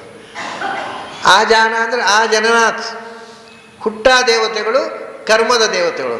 ಈ ಕರ್ಮದ ಸಾಧನೆಯಿಂದ ಎತ್ತರಕ್ಕೇರಿದವರಿದ್ದಾರಲ್ಲ ಅವರಿಗೆ ಕರ್ಮಯೋಗೇನ ಚಾಪರೇ ಎಂದರು. ಅಪರೇ ಕ್ಷತ್ರಿಯಾದಿಗಳು, ಯಾರು ಚಕ್ರವರ್ತಿಗಳು, ಎಲ್ಲ ಕ್ಷತ್ರಿಯರು ಅಂದರೆ ನಮಗೀಗಂತೂ ಕ್ಷತ್ರಿಯರೇ ಇಲ್ಲವಲ್ಲ, ಅದೊಂದು ವರ್ಗವೇ ಇಲ್ಲ. ಆಗ ಸೃಷ್ಟಿಯ ಆರಂಭದಲ್ಲಿ, ಮನ್ವಂತರದ ಪ್ರಾರಂಭದಲ್ಲಿ ಮನುಪುತ್ರರು, ಪರೀಕ್ಷಿತ್ ರಾಜ ನಮಗೆ ಸಿಗತಕ್ಕಂಥ ಮಾಲಿಕೆಯಲ್ಲಿ ಕೊನೆಯವನು ಪರೀಕ್ಷಿತ್ ರಾಜ. ಆಮೇಲೆ ಕೆಲವು ರಾಜಗಳು ಆಗಿರ್ಬೋದು. ಪರೀಕ್ಷಿತ್ ರಾಜನ ನಂತರ ಪಾಂಡವರ ವಂಶದಲ್ಲಿ ಕ್ಷೇಮಕ ಅಂತ ಒಬ್ಬ ರಾಜ ಆಗಿದ್ದ. ಅವನು ಖೇಮರಾಜ ಅಂತ ಹಿಸ್ಟ್ರಿಯಲ್ಲಿ ಉಲ್ಲೇಖಗೊಂಡವನು. ಹಾಗೆ ಯಾವ್ಯಾವುದೋ ಭಗವಂತನಿಗೆ ತೀರ ಹತ್ತಿರವಾಗಿರ್ತಕ್ಕಂಥ ಕೆಲವು ಕ್ಷತ್ರಿಯರು, ಅವರು ರಾಜಸೂಯ, ಅಶ್ವಮೇಧಾದಿ ಯಾಗಗಳನ್ನು ಮಾಡಿ ಭಗವಂತನ ಒಲಿಸಿಕೊಳ್ಳುವವರು. ಅಂದ ಕರ್ಮಯೋಗ, ನಿರಂತರ ಕರ್ಮಾನುಷ್ಠಾನದಿಂದ ಭಗವಂತನನ್ನು ಒಲಿಸಿಕೊಂಡು ಅದರ ಮೂಲಕ ಜ್ಞಾನವನ್ನು ಗಳಿಸಿ ಅದರ ಮೂಲಕ ಧ್ಯಾನಕ್ಕೆ ಹೋಗೋರು. ಹಾಗೆ ನೇರ ಧ್ಯಾನಕ್ಕೆ ಹೋಗುವವರು, ಜ್ಞಾನದ ಸ್ಫುರಣದಿಂದ ಧ್ಯಾನಕ್ಕೆ ಹೋಗುವವರು, ಕರ್ಮಯೋಗದಿಂದ ಹಿರಿಯರಿಂದ ತಿಳಿದು ಜ್ಞಾನ ಗಳಿಸಿ ಧ್ಯಾನಕ್ಕೆ ಹೋಗುವವರು. ಇದು ಯಾವುದು ನಮಗೆ ಯಜ್ಞಯಾಗವೂ ಮಾಡಲಿಕ್ಕೆ ಬರೋಲ್ಲ, ನಮಗೆ ಒಳಗೆ ಸ್ಫುರಣ ಆಗೋದೇ ಇಲ್ಲ. ಯಾಕಂದರೆ ತಲೆಯೇ ಇಲ್ಲ, ಇದ್ರಲ್ಲ ಸ್ಫುರಣ ಆಗೋದು. ಆದ್ದರಿಂದ ನಮಗೆ ಸ್ಫುರಣದ ಒಂದು ಪಂಚಾಯತಿಗೆ ಹೇಳಬೇಡಿ, ನೀವು ಬೇರೆ ಏನಾದರೂ ವಿಷಯ ಇದ್ದರೆ ಹೇಳಿ. ಅಂದರೆ ಹೇಳ್ತಾರೆ ಕೃಷ್ಣ, ಅನ್ಯೇತು ಏವಂ ಅಜಾನಂತಹ, ಈ ಯಾವ ವಿಧಾನದಿಂದಲೂ ತಿಳಿವು ಪಡೆಯಲಿಕ್ಕೆ ಆಗದವರು. ಕರ್ಮಾನುಷ್ಠಾನ ಮಾಡಿಯೂ ತಿಳಿವು ಬರೋಲ್ಲ. ಯಾಕೆ ಗೊತ್ತುಂಟ, ನಮ್ಮಲ್ಲಿ ಕರ್ಮಾನುಷ್ಠಾನದಿಂದ ತಿಳಿವು ಬರುವುದು ಸಾಧ್ಯವೇ ಇಲ್ಲ. ಯಾಕೆಂದರೆ ನಮ್ಮ ಕರ್ಮಾನುಷ್ಠಾನದ್ದು ತಿಳಿವಿಗೆ ವಿರೋಧಿ, ಜ್ಞಾನ ವಿರೋಧಿ ಕರ್ಮಾನುಷ್ಠಾನ ನಮ್ಮದು. ಯಾಕೆಂದರೆ ಜ್ಞಾನ, ಈಗ ಕರ್ಮಾನುಷ್ಠಾನ ಮಾಡುವುದು ಏನು ಮಾಡಬೇಕು ಗೊತ್ತುಂಟ, ಈಗ ನೀವು ಬೆಳಿಗ್ಗೆ ಸಂಧ್ಯಾ ವಂದನೆ ಮಾಡ್ತಾ ಇದ್ದೀರಿ ಅಂತ ಇಟ್ಟುಕೊಳ್ಳಿ, ಒಂದು ಕಡೆ ಶಾಸ್ತ್ರ ಪ್ರವಚನ ನಡೀತಾ ಇದೆ ಅಂತ ಇಟ್ಟುಕೊಳ್ಳಿ. ನೀವು ಸಂಧ್ಯಾ ವಂದನೆಯನ್ನು ಶಾರ್ಟ್ ಮಾಡಿ, ಕಡಿತ ಮಾಡಿ ಶಾಸ್ತ್ರ ಪ್ರವಚನ ಕೇಳಬೇಕು. ಆದರೆ ಅಯ್ಯೋ ನಮ್ಗೆ ಕೇಳಬೇಕು ಅಂತ ಉಂಟ್ರಿ, ಪುರುಸೊತ್ತಾಗೋದಿಲ್ಲ, ನಮ್ಮ ಜಪ ಮುಗಿಯೋದಿಲ್ಲ. ಅದು ಏನು ಉಪಯೋಗ ಆಯಿತು ಜಪ ಮಾಡಿ, ಯಾಕೆಂದರೆ ಜ್ಞಾನ ಬರಲೇ ಇಲ್ಲ. ಹಾಗಾಗಿ ನಮ್ಮ ಕರ್ಮಾನುಷ್ಠಾನ ಜ್ಞಾನ ವಿರೋಧಿಯಾಗಿ ಕೂತುಬಿಟ್ಟಿದೆ. ಅವರು ಕರ್ಮ ಯಾಕೆ ಮಾಡೋದು ಅಂದರೆ ಕೇಳುವುದನ್ನು ತಪ್ಪಿಸಿಕೊಳ್ಳೋದಕ್ಕೋಸ್ಕರ, ಶಾಸ್ತ್ರದ ಜ್ಞಾನ ಗಳಿಸುವುದನ್ನು ತಪ್ಪಿಸಿಕೊಳ್ಳೋದಕ್ಕೋಸ್ಕರ ಕರ್ಮಾನುಷ್ಠಾನ ಆಗಿಬಿಟ್ಟಿದೆ. ಅದರಿಂದ ಕರ್ಮಾನುಷ್ಠಾನ ಮಾಡಿಯೂ ಜ್ಞಾನ ಬರೋಲ್ಲ. ಕರ್ಮಾನುಷ್ಠಾನ ಮಾಡಿ ಈಗೋ ಬರ್ತದೆ, ನಾನು ಮಹಾ ಅನುಷ್ಠಾನವಂತ, ಇವರೆಲ್ಲ ಉಳಿದವರೆಲ್ಲ ಅಯೋಗ್ಯರು, ನನ್ನ ಮಟ್ಟಕ್ಕಿಲ್ಲ, ಯಾರೆಲ್ಲ ಅನುಷ್ಠಾನ ಇಲ್ಲ, ಎಲ್ಲ ಅಯೋಗ್ಯರು, ನಾನು ಎಂಥ ಅನುಷ್ಠಾನವಂತ ಅನ್ನುವ ಈಗೋ ಬರ್ತದೆ ಹೊರತು ಏನೂ ಜ್ಞಾನ ಬರುವುದಿಲ್ಲ. ಆದ್ದರಿಂದ ಅನ್ಯೇತು ಏವಂ ಅಜಾನಂತಹ, ಈ ಯಾವ ವಿಧಾನದಿಂದಲೂ ತಿಳುವಳಿಕೆ ಬಾರದವರು, ಇದು ಸಾಮಾನ್ಯ ಮನುಷ್ಯರಿಗೆ ಹೇಳೋದು. ಅದಕ್ಕೆ ಅನ್ಯೇತು ಅಂದರೆ ಅವ್ರು ಇನ್ಫೀರಿಯರ್, ಮೋಸ್ಟ್ ಇನ್ಫೀರಿಯರ್ ಕ್ವಾಲಿಟಿ, ಬಹಳ ಕೆಳ ದರ್ಜೆಯಲ್ಲಿರುವವರು. ತು ಅಂದರೆ ಅತ್ಯಂತ ಅಲ್ಪ ಅಧಿಕಾರಿಗಳವರು. ಅದು ತು ಅನ್ಯೇತು, ಇವರೆಲ್ಲ ಉತ್ತರ ಮೇಲ್ದರ್ಜೆಯ ಅಧಿಕಾರಿಗಳು. ಯಾವ ಅಧಿಕಾರವೂ ಇಲ್ಲದೇ ಇದ್ದರೂ ನಾನು ಅವರನ್ನು ಉದ್ಧಾರ ಮಾಡ್ತೇನೆ ಅಂತ ಕೃಷ್ಣ. ಅನ್ಯೇತು ಏವಂ, ಹಿಂದೆ ಹೇಳಿದ ಯಾವ ವಿಧಾನದಿಂದಲೂ ಅಜಾನಂತಹ ಜ್ಞಾನ ಬರಲಿಲ್ಲ, ಕರ್ಮಾನುಷ್ಠಾನದಿಂದ ಜ್ಞಾನ ಬರಲಿಲ್ಲ, ಸ್ವತಃ ಸ್ಫುರಣ ಅಂತೂ ದೇವ್ರ ದಯದಿಂದ ಇಲ್ಲವೇ ಇಲ್ಲ, ಧ್ಯಾನ ಅಂತೂ ಜ್ಞಾನ ಇಲ್ಲ, ಧ್ಯಾನ ಇಲ್ಲ. ಆಗ ಶ್ರುತ್ವ ಅನ್ಯೇಭ್ಯ ಉಪಾಸತೆ, ಆಗ ಏನು ಮಾಡಬೇಕು ಅಂದರೆ ಸ್ವಂತ ಸ್ಫುರಣ ಅನ್ನೋದು ಬಹಳ ಮುಖ್ಯ ಜ್ಞಾನದಾರಿಯಲ್ಲಿ. ಸ್ವಂತ ಸ್ಫುರಣ ಅನ್ನೋದು 100ಕ್ಕೆ ಒಬ್ಬನಿಗಲ್ಲ, 1000ಕ್ಕೆ ಒಬ್ಬನಿಗೆ ಇರಬಹುದು ಅಥವಾ ಇಲ್ಲದೆ ಇರಬಹುದು. ಶಾಸ್ತ್ರ ಓದಿದವರಿಗೆಲ್ಲ ಸ್ಫುರಣ ಆಗೋದಿಲ್ಲ, ಅವರಿಗೆ ಬುಕ್ಕಿಶ್ ನಾಲೆಜ್ ಅಂತ ಹೇಳ್ತೇವಲ್ಲ, ಅದನ್ನು ಹೇಳಿದನು ಶ್ರುತ್ವ ಅನ್ಯೇಭ್ಯ ಉಪಾಸತೆ. ಬಹಳ ಜನಕ್ಕೆ ಬರೀ ಬುಕ್ಕಿಶ್ ನಾಲೆಜ್ ಮಾತ್ರ. ಆ ಪುಸ್ತಕದಲ್ಲಿ ಇಲ್ಲ, ಏನಾಗಬೇಕು, ತಸ್ಯೈತೆ ಅಕಥಿತಾ ಅರ್ಥಾ ಪ್ರಕಾಶಂತೆ ಮಹಾತ್ಮನಃ. ಯಾರಿಗೆ ಹೇಳದೇ ಇದ್ದ ಅರ್ಥವು ಹೊಳೆಯುತ್ತದೋ ಅವನು ಮಹಾತ್ಮ ಅಂತ. ಮತ್ತು ಕಥಿತಾ ಅರ್ಥ ಪ್ರಕಾಶಂತೆ, ಸರಿ ಪರವಾಗಿಲ್ಲ, ಹೇಳಿದ್ದಾದರೂ ಅರ್ಥ ಆಗತ್ತಲ್ಲ, ಅಷ್ಟಾದರೂ ಉಂಟಲ್ಲ, ಪರವಾಗಿಲ್ಲ ಅಂತ. ನಿಜವಾದ ಜ್ಞಾನ ಅಂದರೆ, ಅಧ್ಯಯನ ಅಂದರೆ ಪುಸ್ತಕದಲ್ಲಿ ಇದ್ದದ್ದು, ಉಪಾಧ್ಯಾಯರು ಹೇಳಿದ್ದಲ್ಲ, ಅದು ಅಲ್ಲದೆ ಅದಕ್ಕಿಂತ ಆಚೆಗೆ ನೀವು ಹೋಗಬೇಕು. ಆಚೆಗೆ ನಾವು ಹೋಗಿ ನಾವು ಆ ಮಂತ್ರದಿಂದ ಹೊಸ ಅರ್ಥವನ್ನು ಕಂಡುಕೊಂಡಾಗ ಆಗ ಆಗತಕ್ಕಂಥ ಆನಂದವೇ ಬೇರೆ. ಅದು ನಿಜವಾದಂಥ ಶಾಸ್ತ್ರಾಧ್ಯಯನ. ಅದು ಬರಬೇಕಾಗಿದ್ದರೆ ಎಷ್ಟು ಕಷ್ಟ ಅಂತಕ್ಕಂಥದ್ದನ್ನು ಆಚಾರ್ಯರು ಒಂದು ಕಡೆ ಹೇಳ್ತಾರೆ. ಏನು ಅಂದರೆ ಅರ್ವಾಕ್ತು ದ್ವಾದಶಾವೃತ್ತೇ ಅಧೀತ್ಯಾಪಿ ಋಷಿರೇವ ಸಹ. ಒಂದು ಗ್ರಂಥ ಓದಿದರು, ಪಾಠ ಆಯಿತು, ಮಂಗಳಾಯಿತು. ಮತ್ತೊಮ್ಮೆ ಪುನಃ ಓದು, ನಿನಗೆ ಗೊತ್ತಾಗಿಲ್ಲ, ಇನ್ನೊಮ್ಮೆ ಓದು. 2ನೇ ಸರ್ತಿ ಪಾಠ ಆಯಿತು, ಮಂಗಳಾಯಿತು, ಇನ್ನೂ ತಲೆ ಹೋಗಲಿಲ್ಲ ಸ್ವಾಮಿ, ಸಮಾರ್ಥ ಆಗಲಿಲ್ಲ. ಅದು ಏನೋ ಹೇಳ್ತಾರೆ, ಕೇಳುವಾಗ ಅರ್ಥ ಆದಾಗ ಅನಿಸುತ್ತೆ, ಪುಸ್ತಕ ಮುಚ್ಚಿದಾಗ ಮರ್ತು ಹೋಗುತ್ತೆ. 3ನೇ ಸರ್ತಿ ಕೇಳು ಅಂತಾರೆ ಆಚಾರ್ಯ, ಆವಾಗಲೂ ಸರಿ ಅರ್ಥ ಆಗಲಿಲ್ಲ. 4ನೇ ಸರ್ತಿ ಕೇಳು, ಆವಾಗಲೂ ಅರ್ಥ ಆಗಲಿಲ್ಲ. 5ನೇ ಸರ್ತಿ ಕೇಳು, ಆವಾಗಲೂ ಅರ್ಥ ಆಗಲಿಲ್ಲ. 6ನೇ ಸರ್ತಿ ಕೇಳು, ಆವಾಗಲೂ ಅರ್ಥ ಆಗಲಿಲ್ಲ. 7ನೇ ಸರ್ತಿ ಪಾಠ ಕೇಳು, ಮತ್ತೂ ಅರ್ಥ ಆಗಲಿಲ್ಲ. 8 ಸರ್ತಿ ಕೇಳು, ಆಗಲೂ ಅರ್ಥ ಆಗಲಿಲ್ಲ. 9 ಸರ್ತಿ ಕೇಳು, ಆಗಲೂ ಅರ್ಥ ಆಗಲಿಲ್ಲ. 10ನೇ ಬಾರಿ ಕೇಳು, ಆಗಲೂ ಅರ್ಥ ಆಗಲಿಲ್ಲ. 11ನೇ ಬಾರಿ ಕೇಳು, ಆಗಲೂ ಅರ್ಥ ಆಗಲಿಲ್ಲ. 12ನೇ ಬಾರಿ ಕೇಳು. 12ನೇ ಬಾರಿ ಕೇಳಿದಾಗಾದರೂ ನಿನಗೆ ಸ್ಫುರಣ ಆಯಿತು ಅಂತ ನೀನು ಋಷಿ ಅಂತ ಹೇಳ್ಬಿಟ್ಟು. ಕಷ್ಟ ಎಷ್ಟು, 12ನೇ ಬಾರಿ ಪಾಠ ಕೇಳಿದ ಮೇಲಾದರೂ ನಿನಗೆ ಆ ಮಂತ್ರಾರ್ಥ ಸ್ಫುರಣೆ ಆದರೆ ನೀನು ಋಷಿತುಲ್ಯ. ಇಲ್ಲದೇ ಇದ್ದರೆ 13ನೇ ಬಾರಿ ಕೇಳು, ನಿನ್ನ ಪ್ರಾರಬ್ಧಕರು ಹುಟ್ಟಿ ಸಾಯೋದರೆ ಬರೀ ಪಾಠ ಕೇಳೋದು, ಸಾಯೋದಷ್ಟೇ, ಏನು ಒಳಗೆ ಹೋಗುವುದೇ ಇಲ್ಲ ನಿನಗೆ. 12ನೇ ಬಾರಿ ಕೇಳಿದ ಮೇಲೆ. ಆದ್ದರಿಂದ ಯಾವನೇ ಒಬ್ಬ ಮನುಷ್ಯ ನಾನು ಶಾಸ್ತ್ರ ಓದಿದ್ದೇನೆ, ನಾನು ಇಷ್ಟೆಲ್ಲ ಪಾಠ ಆಗಿದೆ ಅಂತ ಅಹಂಕಾರ ಪಡಬೇಕಾದ ಕಾರಣ ಇಲ್ಲ.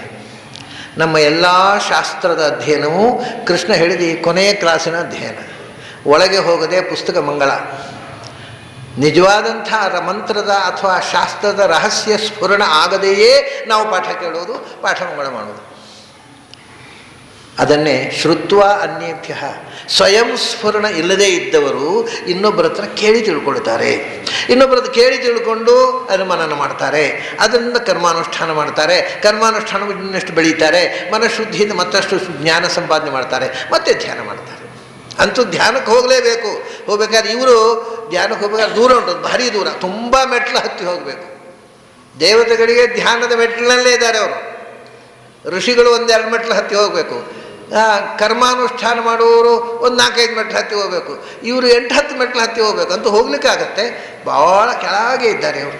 ಲ್ಯಾಡರ್ನ first step in the ladder ಅದು ಯಾವುದು ಅಂದರೆ ಪಾಠ ಕೇಳೋದು, ಕೇಳಿದ್ದನ್ನು ನೆನಪಿಟ್ಕೊಳ್ಳಿಕ್ಕೆ ಪ್ರಯತ್ನ ಮಾಡೋದು. ಪೂರ ಒಳಗೆ ಹೋಗೋದಿಲ್ಲ ಸ್ವಾಮಿ, ಓದು ಅರ್ಥ ಆಗೋದಿಲ್ಲ, ಆದರೂ ಏನೋ ಒಂದು 3 ಜನ್ಮದ ಪುಣ್ಯದಿಂದ ಒಂದು ಮಂಗಳ ಅಂತ ಆಯಿತು ಅಂತ ಸಂತೋಷ ಪಡೋದು. ಇಷ್ಟು ಅನೇಕ ಮಂದಿಯ ಶಾಸ್ತ್ರಾಧ್ಯಯನದ ಪ್ರಾರಬ್ಧ ಕರ್ಮ ಇದು. ಒಳಗೆ ಹೋಗುವುದೇ ಇಲ್ಲ, ಅದು ಹೊರಗಿಂದವರೆಗೆ ಇರ್ತದೆ. ಒಳಗೆ ಹೋಗಲಿಕ್ಕೆ ಅದಕ್ಕೆ ಮನಸ್ಸಿರೋದಿಲ್ಲ, ಒಳಗೆ ಕರೀಲಿಕ್ಕೆ ಇವರಿಗೂ ಮನಸ್ಸಿರೋದಿಲ್ಲ. ಯಾಕಂದರೆ ಅದೆಲ್ಲ ಅಷ್ಟು ಸೂಕ್ಷ್ಮ ಹೋಗಿ ಏನಾಗಬೇಕಾಗಿದೆ ನಮಗೆ, ಅದೆಲ್ಲ ದೇವತೆಗಳು, ನಮಗೆ ಬೇಕಿಲ್ಲ ಅಂತ ಹೀಗೆ ಹೇಳುವವರನ್ನು ಕೇಳಿದ್ದೆ ನಾನು. ಹಾಗಾಗಿ ಅವರಿಗೆ ಒಳಗೆ ಬರೋದು ಅವರಿಗೆ ಇಷ್ಟ ಇಲ್ಲ, ಒಳಗೆ ಹೋಗೋದು ಶಾಸ್ತ್ರಕ್ಕೆ ಇಷ್ಟ ಇಲ್ಲ. ಅದು ಹೊರಗಿಂದ ಹೊರಗೆ ತಿರುಗಾಡ್ತಾ ಇರುತ್ತೆ. ಇವರಿಗೆ ತಮ್ಮ ಸುತ್ತ ಶಾಸ್ತ್ರ ಹೊರಗಿಂದ ಹೊರಗೆ ತಿರುಗಾಡ್ತಾ ಇರೋದಿಲ್ಲ ಆನಂದ, ಒಳಗೆ ಹೋಗಬೇಕು ಅನ್ನೋ ಇಚ್ಛೆಯೇ ಇಲ್ಲ. ತೇಪಿ ಚ, ಕೃಷ್ಣ ಹೇಳ್ತಾನೆ, ಚ ನೀಚತ್ವೇ ಚಹ, ಅವರು ಅಧಿಕಾರಿಗಳಲ್ಲಿ ಅತ್ಯಂತ ನೀಚರು. ಅಂದರೆ ನೀಚರು ಅಂದರೆ ಕೆಳಗಿನವರು ಅಂತ, ಇನ್ಫೀರಿಯರ್ ಅಂತ. ಆದರೆ ತೇಪಿ, ಅಷ್ಟಾದರೂ ಮಾಡಿದರೆ ನಾನು ಉದ್ಧಾರ ಮಾಡ್ತೀನಿ ಅಂತಾನೆ ಕೃಷ್ಣ. ನೀವು ಅಧಿಕಾರಿಗಳಲ್ಲಿ ಬಹಳ ಕೆಳಗಿದ್ದೀರಿ. ಚಕಾರ ಇದೆ, ತೇಪಿ ಸಾಕು, ತೇಚ ಸಾಕು. ತೇಪಿ ಚ, ಚಹ ನೀಚತ್ವೇ ಪ್ರಯುಜ್ಯತೆ. ಅಧಿಕಾರಿಗಳಲ್ಲಿ ಅತ್ಯಂತ ಕೆಳಮಟ್ಟದ ಅಧಿಕಾರಿಗಳು, ಪುಸ್ತಕ ಓದಿ ಬುಕ್ಕಿಶ್ ನಾಲೇಜಿನಿಂದ ಬುಕ್ಕು ಅವರು ಇಡೀ ದಿವಸ ಏನು ಹೋಗಿ ಹೊರಗೆ ಸ್ಫುರಣ ಆಗೋದಿಲ್ಲ. ಪುಸ್ತಕದಲ್ಲಿ ಏನು ತಮಗೆ ಅರ್ಥ ಆಯಿತೋ ಅಷ್ಟೇ ಶಾಸ್ತ್ರ ಅಂತ ತಿಳ್ಕೊಂಡು ಬಿಡ್ತಾರೆ. ಹೊಸ ಸಂಗತಿ ಹೊಳೆಯೋದಿಲ್ಲ, ತಮಗೆ ಹೊಳೆಯೋದು ಇಲ್ಲ ಅಂತ. ಹಾಗಾಗಿ ಮೇಲಕ್ಕೆ ಬರುವುದು ಬಹಳ ಕಷ್ಟ ಅಂಥವರು. ಆದರೆ ತೇಪಿ ಚ, ಇಷ್ಟು ಕೆಳಮಟ್ಟದಲ್ಲಿದ್ದವರೂ ಕೂಡ, ತೇಪಿ ಅಂದರೆ ಅವರೂ ಕೂಡ, ತೇಪಿ ಚ ಅಂದರೆ ಇಷ್ಟು ಕೆಳಮಟ್ಟದಲ್ಲಿದ್ದ ಅವರೂ ಕೂಡ. ಒಂದು ಚಕಾರಕ್ಕೆ ಎಷ್ಟು ಅರ್ಥ ವಿಶೇಷ ಬರ್ತದೆ. ಅವರು ಪೂರ್ತಿ ಕೆಳಗಿದ್ದಾರೆ, ಆದರೆ ಮೇಲಕ್ಕೆ ಬರಲಿಕ್ಕಾಗ. ನಾನು ಕೆಳಗಿದ್ದವರು ಅಂತ ಸಸಾರ ಮಾಡೋಲ್ಲ, ಅವರನ್ನೂ ಕೂಡ ಮೇಲಕ್ಕೆ ಎತ್ತುತ್ತೇನೆ. ಅತಿತರಂತ್ಯೇವ, ಖಂಡಿತವಾಗಿ. ಮತ್ತು ಏವಗಾರ ಅವರೂ ಖಂಡಿತವಾಗಿ ಎತ್ತರಕ್ಕೆ ಇರ್ತಾರೆ. It takes time. ಒಂದು ಸಹಜ ಅಲ್ವಾ, ಉಪ್ಪರಿಗೆ ಕೊನೆ ಮೆಟ್ಟಲಲ್ಲಿ ಇರೋರು ಉಪ್ಪರಿಗೆ ಹತ್ತುವುದಕ್ಕೂ ಮೊದಲನೇ ಮೆಟ್ಟಲಲ್ಲಿ ಹತ್ತುವುದಕ್ಕೂ ಟೈಮ್ ವ್ಯತ್ಯಾಸ ಇಲ್ವ, ಅಂತರ ಅಷ್ಟು ಏರುವಂಥ ಕೆಲಸ ನಡಿಬೇಕು. ಬಟ್ ಅವ್ರಿಗೆ ಉಪ್ಪರಿಗೆ ಹತ್ತಲಿಕ್ಕೆ ನಾನು ಎಲ್ಲವೂ ಮಾಡ್ತೇನೆ. ಅತಿತರಂತ್ಯೇವ, ಅವರು ದಾಟಿಯೇ ದಾಟ್ತಾರೆ. ಅದು ಯಾಕೆ? ಅವರು ಸಾತ್ವಿಕ ಜೀವ ಆಗಿದ್ದರೆ, ನಿಜವಾದ ವಿಷ್ಣು ಭಕ್ತರು ಆಗಿದ್ದರೆ ದಾಟಿಯೇ ದಾಟ್ತಾರೆ. ಏನನ್ನ ದಾಟೋದು? ಈ ಸ್ಟೆಪ್ಸ್ ಉಂಟಲ್ವ, ಇವೆಲ್ಲ ಸಾವಿನ ಮೆಟ್ಟಲುಗಳು, ಬಹಳ ಬ್ಯೂಟಿಫುಲ್ಲು. ಆ ಸ್ಟೆಪ್ಸ್ ದಾಟಿ ಉಪ್ಪರಿಗೆ ಹೋದರೆ ಸಾವಿಲ್ಲ. ಅಲ್ಲಿ ತನಕ ಈ ಮೆಟ್ಲುಗಳು ಉಂಟಲ್ಲ, ಸಾವಿನ ಮೆಟ್ಲು, ಅದರಲ್ಲಿ ಅಲ್ಲಿ ಅದ್ರ ಮೇಲಿನ ಮೆಟ್ಲಿಗೆ ಹೋಗದೆ ಆ ಮೆಟ್ಲಲ್ಲಿ ನಿಂತ್ಕೊಂಡ್ರೆ ಒಂದು ದಿವಸ ಕುಸಿದು ಹೋಗುತ್ತೆ ಮೆಟ್ಲು, ಇವನು ಬಿದ್ದ.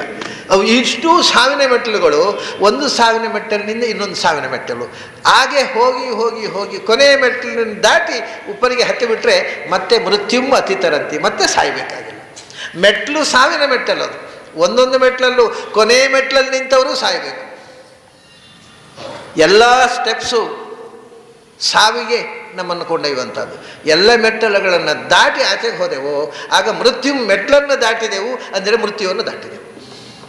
ತೇಪಿ ಚ ಅತಿತರಂಥೇವ ಮೃತ್ಯುಂ. ಯಾಕೆ ಅಂದರೆ ಅವರೂ ಗೆಲ್ತಾರಪ್ಪ. ಯಾಕಂದರೆ ಶ್ರುತಿ ಪರಾಯಣ ಅಂತ ಪರಿಹಾಸ್ಯ ಮಾಡ್ತಾನೆ ಕೃಷ್ಣ. ಅಂದರೆ ಆ ಗ್ರಂಥವನ್ನು ಓದಿ ಗ್ರಂಥದಲ್ಲಿದ್ದದ್ದನ್ನು ಯತ್ಕಿಂಚಿತ್ ಗ್ರಹಣ ಮಾಡಿಕೊಂಡು ನಾವು ಶಾಸ್ತ್ರ ಓದಿದವರು ಅಂತ ತಿಳ್ಕೊಂಡವರನ್ನು ಕೃಷ್ಣ ಈ ಶಬ್ದದಿಂದ ರೀತಿಯಿಂದ ಅನ್ನು ಫೂಲ್ ಮಾಡ್ತಾನೆ, ಗೇಲಿ ಮಾಡ್ತಾನೆ. ಶ್ರುತಿ ಪರಾಯಣ.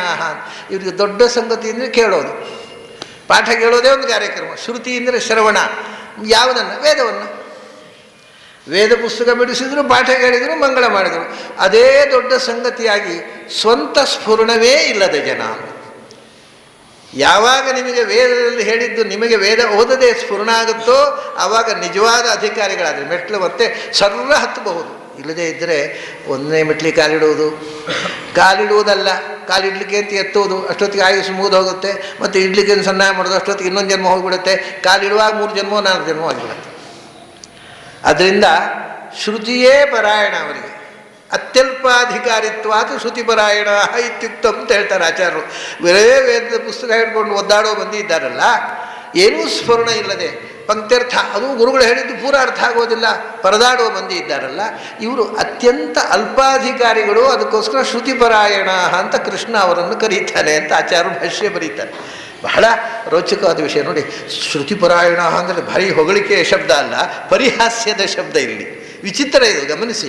ನಾವು ಶ್ರುತಿಪರಾಯಣರಾಗಬೇಕು, ಹೌದು.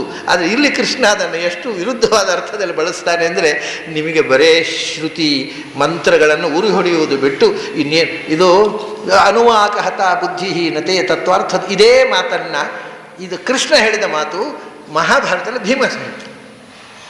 ಅನುವಾಕಹತ ಬುದ್ಧಿಹೀನತೆ ತತ್ವಾರ್ಥ ದರ್ಶಿನಿ. ಶ್ರೋತ್ರಿಯಸ್ಯೇವತೆ ರಾಜನ್ ಮಂದಕಸ್ಯ ಅವಿಪಶ್ಚಿತ ಅನುವಾಕ ಹತಾ ಬುದ್ಧಿ ನತೇ ತತ್ವಾರ್ಥದರ್ಶಿನಿ. ಇದು ಭೀಮಸೇನನ ಮಾತು, ಧರ್ಮರಾಜನಿಗೆ ಭೀಮಸೇನ ಹೇಳಿದ ಮಾತು. ಅವನು ಹೇಳ್ತಾನೆ, ನೀನು ತುಂಬ ಓದಿರಬಹುದು. ಅಣ್ಣನಿಗೆ ಹೇಳೋದು ಅವನು ಭೀಮಸೇನ. ಅವನು ಎಲ್ಲ ಹೇಳ್ತಾನೆ, ಅಹಿಂಸೆ, ಇನ್ನೊಬ್ಬರಿಗೆ ತೊಂದರೆ ಮಾಡಬಾರ್ದಪ್ಪ, ಇನ್ನೊಬ್ಬರಿಗೆ ಉಪದ್ರ ಆಗಬಾರ್ದು, ಇನ್ನೊಬ್ಬರಿಗೆ ನೋವಾಗಬಾರ್ದು, ನಾವು ನೋವು ಅನುಭವಿಸೋ ತೊಂದರೆ ಇಲ್ಲ, ನಾವು 13 ವರ್ಷ ಕಾಡಿನಲ್ಲಿದ್ದರೂ ತೊಂದರೆ ಇಲ್ಲ, ಇನ್ನೊಬ್ಬರಿಗೆ ತೊಂದರೆ ಬೇಡ, ಹಾಗೆ ಹೀಗೆ ಅಂತೆಲ್ಲ ತುಂಬ ಮಾತಾಡ್ತಾನೆ. ಆವಾಗ ಭೀಮಸೇನ ಹೇಳ್ತಾನೆ, ನಿನಗೆ ತೇ ಬುದ್ಧಿ ನ ತತ್ವಾರ್ಥದರ್ಶಿನಿ, ನಿನ್ನ ಬುದ್ಧಿಗೆ ಸತ್ಯವನ್ನು ಗ್ರಹಣ ಮಾಡುವ ಶಕ್ತಿಯೇ ಹೊರಟು ಹೋಗಿದೆ. ಯಾಕೆಂದರೆ ಅನುವಾಕಹತ, ನೀನು ಬರೇ ಶಾಸ್ತ್ರಗಳನ್ನು ಊರು ಹೊಡೆದದ್ದಷ್ಟೇ, ನಿನಗೆ ಅದರ ಸ್ಪಿರಿಟೇ ಗೊತ್ತಾಗಲಿಲ್ಲ. ಶಾಸ್ತ್ರಗಳನ್ನು ಊರು ಹೊಡೆದು ದಡ್ಡು ಕಟ್ಟಿದ ಬುದ್ಧಿ ನೀನು. ಅನುವಾಕ ಅಂದರೆ ಅನುವಚನಂ, ನಿರಂತರ ಶಾಸ್ತ್ರವನ್ನು ಊರು ಹೊಡೆಯುವುದು. ಶಾಸ್ತ್ರ ಊರು ಹೊಡೆದು ಬುದ್ಧಿ ಇಷ್ಟು ದಡ್ಡು ಕಟ್ಟಿದೆ ಅಂದರೆ ಸತ್ಯ ಯಾವುದು ಸುಳ್ಳು ಯಾವುದು ಅಂತ ಹೊಳೆಯದಷ್ಟು ಕೆಟ್ಟು ಹೋಗಿದೆ ನಿನ್ನ ಬುದ್ಧಿ ಅಂತ. ಓದಿ ಬುದ್ಧಿ ಕೆಟ್ಟಿದ್ದು, ಓದಿ ಮರಳಾದ ಕೂಚುಭಟ್ಟ ಅಂತ ಹೇಳ್ತಾರಲ್ಲ, ಅದೇ ಅನುವಾಕ ಹತ ಬುದ್ಧಿ ನತೇ ತತ್ವ. ಹೇಗೆ ಅಂದರೆ ಮಂದಕಸ್ಯ ಅವಿಪಶ್ಚಿತ. ವಿಪಶ್ಚಿತ್ ಅಂದರೆ ವಿಪಶ್ಚಿತ್ವಂ ಅಂತ. ಯಾವುದೇ ಒಂದು ಸತ್ಯವನ್ನು ಕಾಣುವ ಅಂತಶ್ಚಕ್ಷುಸ್ಸಿಗೆ ವಿಪಶ್ಚಿತ್ವ ಅಂತಾರೆ. ವಿಪಶ್ಚಿತ್ ಅಂದರೆ ಒಳಗೆ ಸತ್ಯವನ್ನು ಕಾಣುವ ಒಳಗಣ್ಣು ತೆರೆದವನು. ನಿನಗೆ ಒಳಗಣ್ಣು ಮುಚ್ಚಿ ಹೋಗಿದೆ, ಬರೀ ಕೊಟೇಶನ್ ಹಿಡ್ಕೊಂಡು ಓಡಾಡ್ತೀಯಾ, ಅರ್ಥ ಆಗೋಲ್ಲ. ವಿಪಶ್ಚಿತ್ವಂ, ನಿನ್ನ ಒಳಗಣ್ಣು ತೆರೆದು ಎಲ್ಲ ಸತ್ಯವನ್ನು ಕಾಣಬೇಕು, ಅಂಥವನಿಗೆ ವೇದ ಮಂತ್ರ ಅರ್ಥ ಆಗುತ್ತೆ. ಇದು ಏನು ಸುಮ್ಮನೆ ಡಿಕ್ಷನರಿ ಹಿಡ್ಕೊಂಡು ಲೆಕ್ಸಿಕನ್ ಮೀನಿಂಗ್ ಆದೀತು, ಏನು ಅರ್ಥ ಆಗುತ್ತೆ ನಿನಗೆ ವೇದ ಅಥವಾ ಶಾಸ್ತ್ರ? ಯಾರಿಗೆ ಒಳಗಣ್ಣು ತೆರೆದಿದೆ ಅವನಿಗೆ ಅರ್ಥ ಆಗುತ್ತೆ. ವಿಪಶ್ಚಿತ, ನಿನಗೆ ಒಳಗಣ್ಣೆ ತೆರೆದಿಲ್ಲ ಅಂತ ಧರ್ಮರಾಜನಿಗೆ ಭೀಮ ಹೇಳೋದು. ನಿನಗೆ ಒಳಗಣ್ಣು ತೆರೆದಿಲ್ಲ, ಬರೀ ಹೊರಗಣ್ಣಿನಿಂದ ಪುಸ್ತಕ ಹಿಡ್ಕೊಂಡು ಉರು ಹೊಡಿತಾ ಇದ್ದಿ, ಏನು ಅರ್ಥ ಆಗುತ್ತೆ ನಿನಗೆ ಶಾಸ್ತ್ರದ ಸ್ಪಿರಿಟ್ ಏನು ಅರ್ಥ ಆಗುತ್ತೆ? ಮಂದಕಸ್ಯ, ಪೆದ್ದ ನೀನು ಅಂತ ಅಣ್ಣನಿಗೆ, ನೀನು ಪೆದ್ದ ನೀನು, ನಿನಗೆ ಶಾಸ್ತ್ರದ ಸ್ಪಿರಿಟೇ ಗೊತ್ತಾಗೋಲ್ಲ. ಸುಮ್ಮನೆ ಶ್ಲೋಕ ಉರುಳಿಸ್ತೀನಿ ನನ್ನ ಹತ್ರ, ಅದರಲ್ಲಿ ಹೀಗೆ ಹೇಳಿದೆ, ಇದರಲ್ಲಿ ಹೀಗೆ ಹೇಳಿದೆ ಅಂತ. ಸ್ಪಿರಿಟ್ ಏನು ಗೊತ್ತಾಗಿದೆ ನಿನಗೆ? ಹೇಗೆ ಅಂದರೆ ನಿನಗೆ ಗೊತ್ತಿಲ್ಲ. ಹೇಗೆ ಅಂದರೆ ಅದಕ್ಕೆ ಅವರು ದೃಷ್ಟಾಂತ ಕೊಡೋದು ಶ್ರೋತ್ರಿಯಸ್ಯೇವ ಅಂತ. ವೇದಗಳ ಅರ್ಥಜ್ಞಾನ ಇಲ್ಲದೆ ವೇದ ಮಂತ್ರಗಳನ್ನು 10,000 ಮಂತ್ರಗಳನ್ನು ಊರು ಹೊಡೆದ ವೈದಿಕರಂತೆ ಅಂತ. ಎಷ್ಟು ಭಯಾನಕ ನೋಡಿ ಭೀಮಸೇನ. ವೇದದ ಮಂತ್ರಗಳನ್ನು ಬಾಯ್ಬಟ ಕಲಿತಿದ್ದಾನೆ, ಒಂದು ಮಂತ್ರದ ಅರ್ಥವೂ ಗೊತ್ತಿಲ್ಲ. ಅಂತಹ ವೈದಿಕನಂತೆ ನಿನ್ನ ಬುದ್ಧಿ ಕೆಟ್ಟು ಹೋಗಿದೆ, ನಿನಗೆ ಸತ್ಯ ತಿಳಿಯುವ ಶಕ್ತಿಯೇ ಇಲ್ಲ. ಅದೇ ಇಲ್ಲಿ ಶ್ರುತಿಪರಾಯಣ ಅನ್ನೋದು ಅದೇ ಅರ್ಥ. ಅನುವಾಕ ಹತಾ ಬುದ್ಧಿ ಅನ್ನೋ ಅರ್ಥದಲ್ಲಿ. ಅಂದರೆ ಒಂದು ಶಬ್ದವನ್ನು ಪ್ರಶಂಸೆಗೋಸ್ಕರ ಬಳಸ್ಬೋದು, ಅದನ್ನೇ ಒಬ್ಬ ಮನುಷ್ಯನನ್ನು ಅವನ ದೌರ್ಬಲ್ಯವನ್ನು ಕೆಣಕುವುದಕ್ಕೋಸ್ಕರ ಬಳಸ್ಬೋದು. ಅತ್ಯಂತ ಅದ್ಭುತವಾದ ರೀತಿಯಲ್ಲಿ ಶ್ರುತಿಪರಾಯಣ ಅನ್ನೋದನ್ನು ಪರಿಹಾಸ್ಯ ಮಾಡ್ತಾನೆ. ಇದೇ ರೀತಿ ಹಿಂದೆ ಕೂಡ ಮಾಡಿದ್ದವನು. ಶ್ರುತಿ ವಿಪ್ರತಿಪನ್ನಾತೆ ಯದಾ ಬುದ್ಧಿ, ಅದೇ ಶ್ರುತಿ ವಿಪ್ರತಿಪನ್ನ. ಅವನ ವೇದವಾದ ರಥಾಹ, ವೇದವನ್ನೇ ನಂಬಿ ಕೂತವರು, ಹೀಗೆಲ್ಲ ಏನೇನೋ ಶಬ್ದಗಳನ್ನು ಮೇಲುನೋಟದಲ್ಲಿ ಅಪಾರ್ಥವಾಗುವಂಥ ಶಬ್ದಗಳನ್ನು ತುಂಬ ಬಳಸ್ತಾನೆ ಕೃಷ್ಣ. ಅದರ ಒಳಗಿನ ಸ್ಪಿರಿಟ್ ಗ್ರಹಣ ಮಾಡಿದರೆ ಒಂದು ಆನಂದ. ಆ ಆನಂದ ಹೇಗಿರುತ್ತೆ? ಹೇಳಲಿಕ್ಕಾಗದ ಆನಂದ. ನಾವು ಬಾಹ್ಯ ಪ್ರಪಂಚದಲ್ಲಿ ಅನುಭವಿಸಬಹುದಾದ ಎಲ್ಲ ಆನಂದಗಳಿಗಿಂತ ಮಿಗಿಲಾದ ಆನಂದ. ಬಾಹ್ಯ ಪ್ರಪಂಚದ ಆನಂದಕ್ಕೊಂದು ಇತಿಮಿತಿ ಇದೆ. ನಾವು ಕಣ್ಣಿನಿಂದ ನೋಡಿ ಪಡುವ ಆನಂದ, ಕಿವಿಯಿಂದ ಕೇಳಿ ಪಡುವ ಆನಂದ, ಮೂಗಿನಿಂದ ಮೂಸಿ ಪಡುವ ಆನಂದ, ಅಥವಾ ನಾಲಿಗೆಯಿಂದ ರುಚಿ ನೋಡಿ ಪಡುವ ಆನಂದ, ಮುಟ್ಟಿ ಅಪ್ಪಿ ಆಲಿಂಗಿಸಿ ಪಡುವ ಆನಂದ. ಇದು ಎಲ್ಲ ಆನಂದಕ್ಕೂ ಒಂದು ಲಿಮಿಟ್ ಇದೆ. ಆನಂದ ಅಲ್ಲ ಅಂತ ನಾನು ಹೇಳೋದಲ್ಲ. ಇವೆಲ್ಲವೂ ಒಂದೊಂದು ಹಂತದಲ್ಲಿ ಮನುಷ್ಯನನ್ನು ಹುಚ್ಚು ಕಟ್ಟಿಸುವಷ್ಟು ಖುಷಿ ಕೊಡ್ತಾರೆ. ಆದರೆ ಇದಕ್ಕೆ ಒಂದು ಲಿಮಿಟ್ ಇದೆ. ಅದಕ್ಕೆ ಯಾವತ್ತೋ ಒಂದು ದಿನ ಇದು ಯಾವುದು ಬೇಡ ಅಂತ ಅನಿಸ್ಬಿಡುತ್ತೆ. ಇದು ಬಹಳ ಮುಖ್ಯವಾದ ಸಂಗತಿ. ನಾವು ಯಾವುದನ್ನು ಜೀವನದಲ್ಲಿ ಪರಮ ಸುಖ ಅಂತ ತಿಳಿದಿತ್ತೇವೋ ಒಂದು ದಿನ ಅದು ಬೇಡ ಅಂತ, ತುಂಬ ಇಷ್ಟವಾದಂತಹ ಪದಾರ್ಥ ಒಂದು ದಿವಸ ಬೇಡ ಅಂತ ಕಂಡುಬಿಡುತ್ತೆ. ಇದು ಯಾವತ್ತೂ ಆಗದೇ ಇರುವುದು ಈ ಒಳಗಿನ ಅನುಸಂಧಾನದಲ್ಲಿ ಆಗುವ ಸ್ಫುರಣದಲ್ಲಿ ಮಾತ್ರ. ಸ್ಫುರಣದ ಆನಂದವನ್ನು ಯಾರು ಅನುಭವಿಸಿದ್ದಾರೆ ಅವರಿಗೆ ಈ ಹೊರಗಿನ ಪ್ರಪಂಚದ ಯಾವ ಆನಂದವೂ ಬೇಕಾಗೋದಿಲ್ಲ.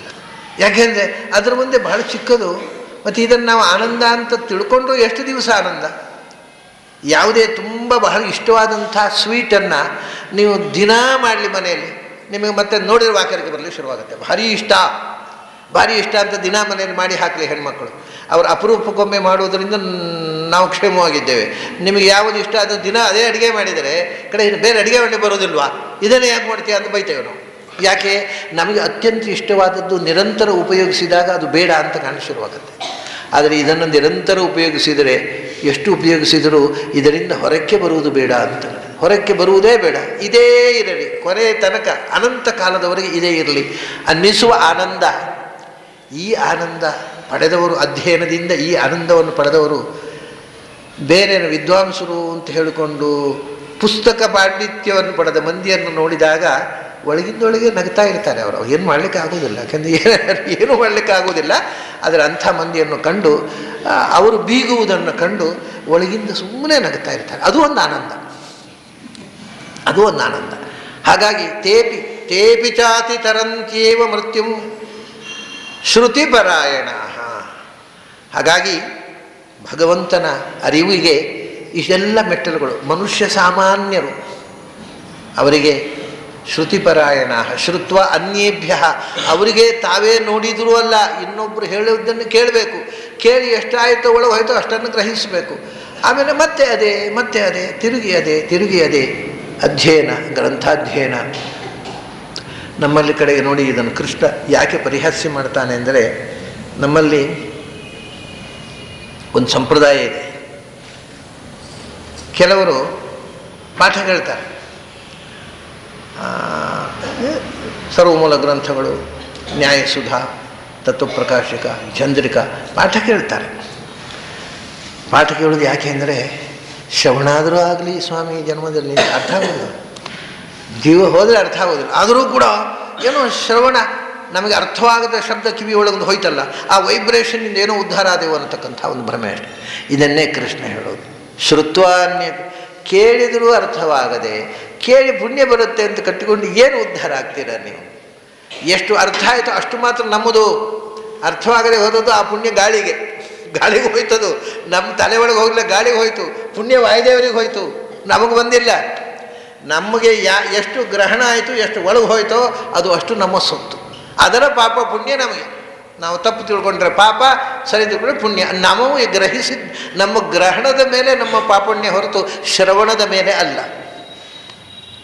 ಅದಕ್ಕೆ ಕೃಷ್ಣ ಪರಿಹಾಸ ಮಾಡೋದು. ಶ್ರುತಿ ಪರಾಯಣ, ನಿಮಗೆ ಕೇಳಿದರೆ ಪುಣ್ಯ ಬರುತ್ತೆ ಅಂದರೆ ಬರೋಲ್ಲ, ತಿಳ್ಕೋಬೇಕಪ್ಪ ಅಂತ.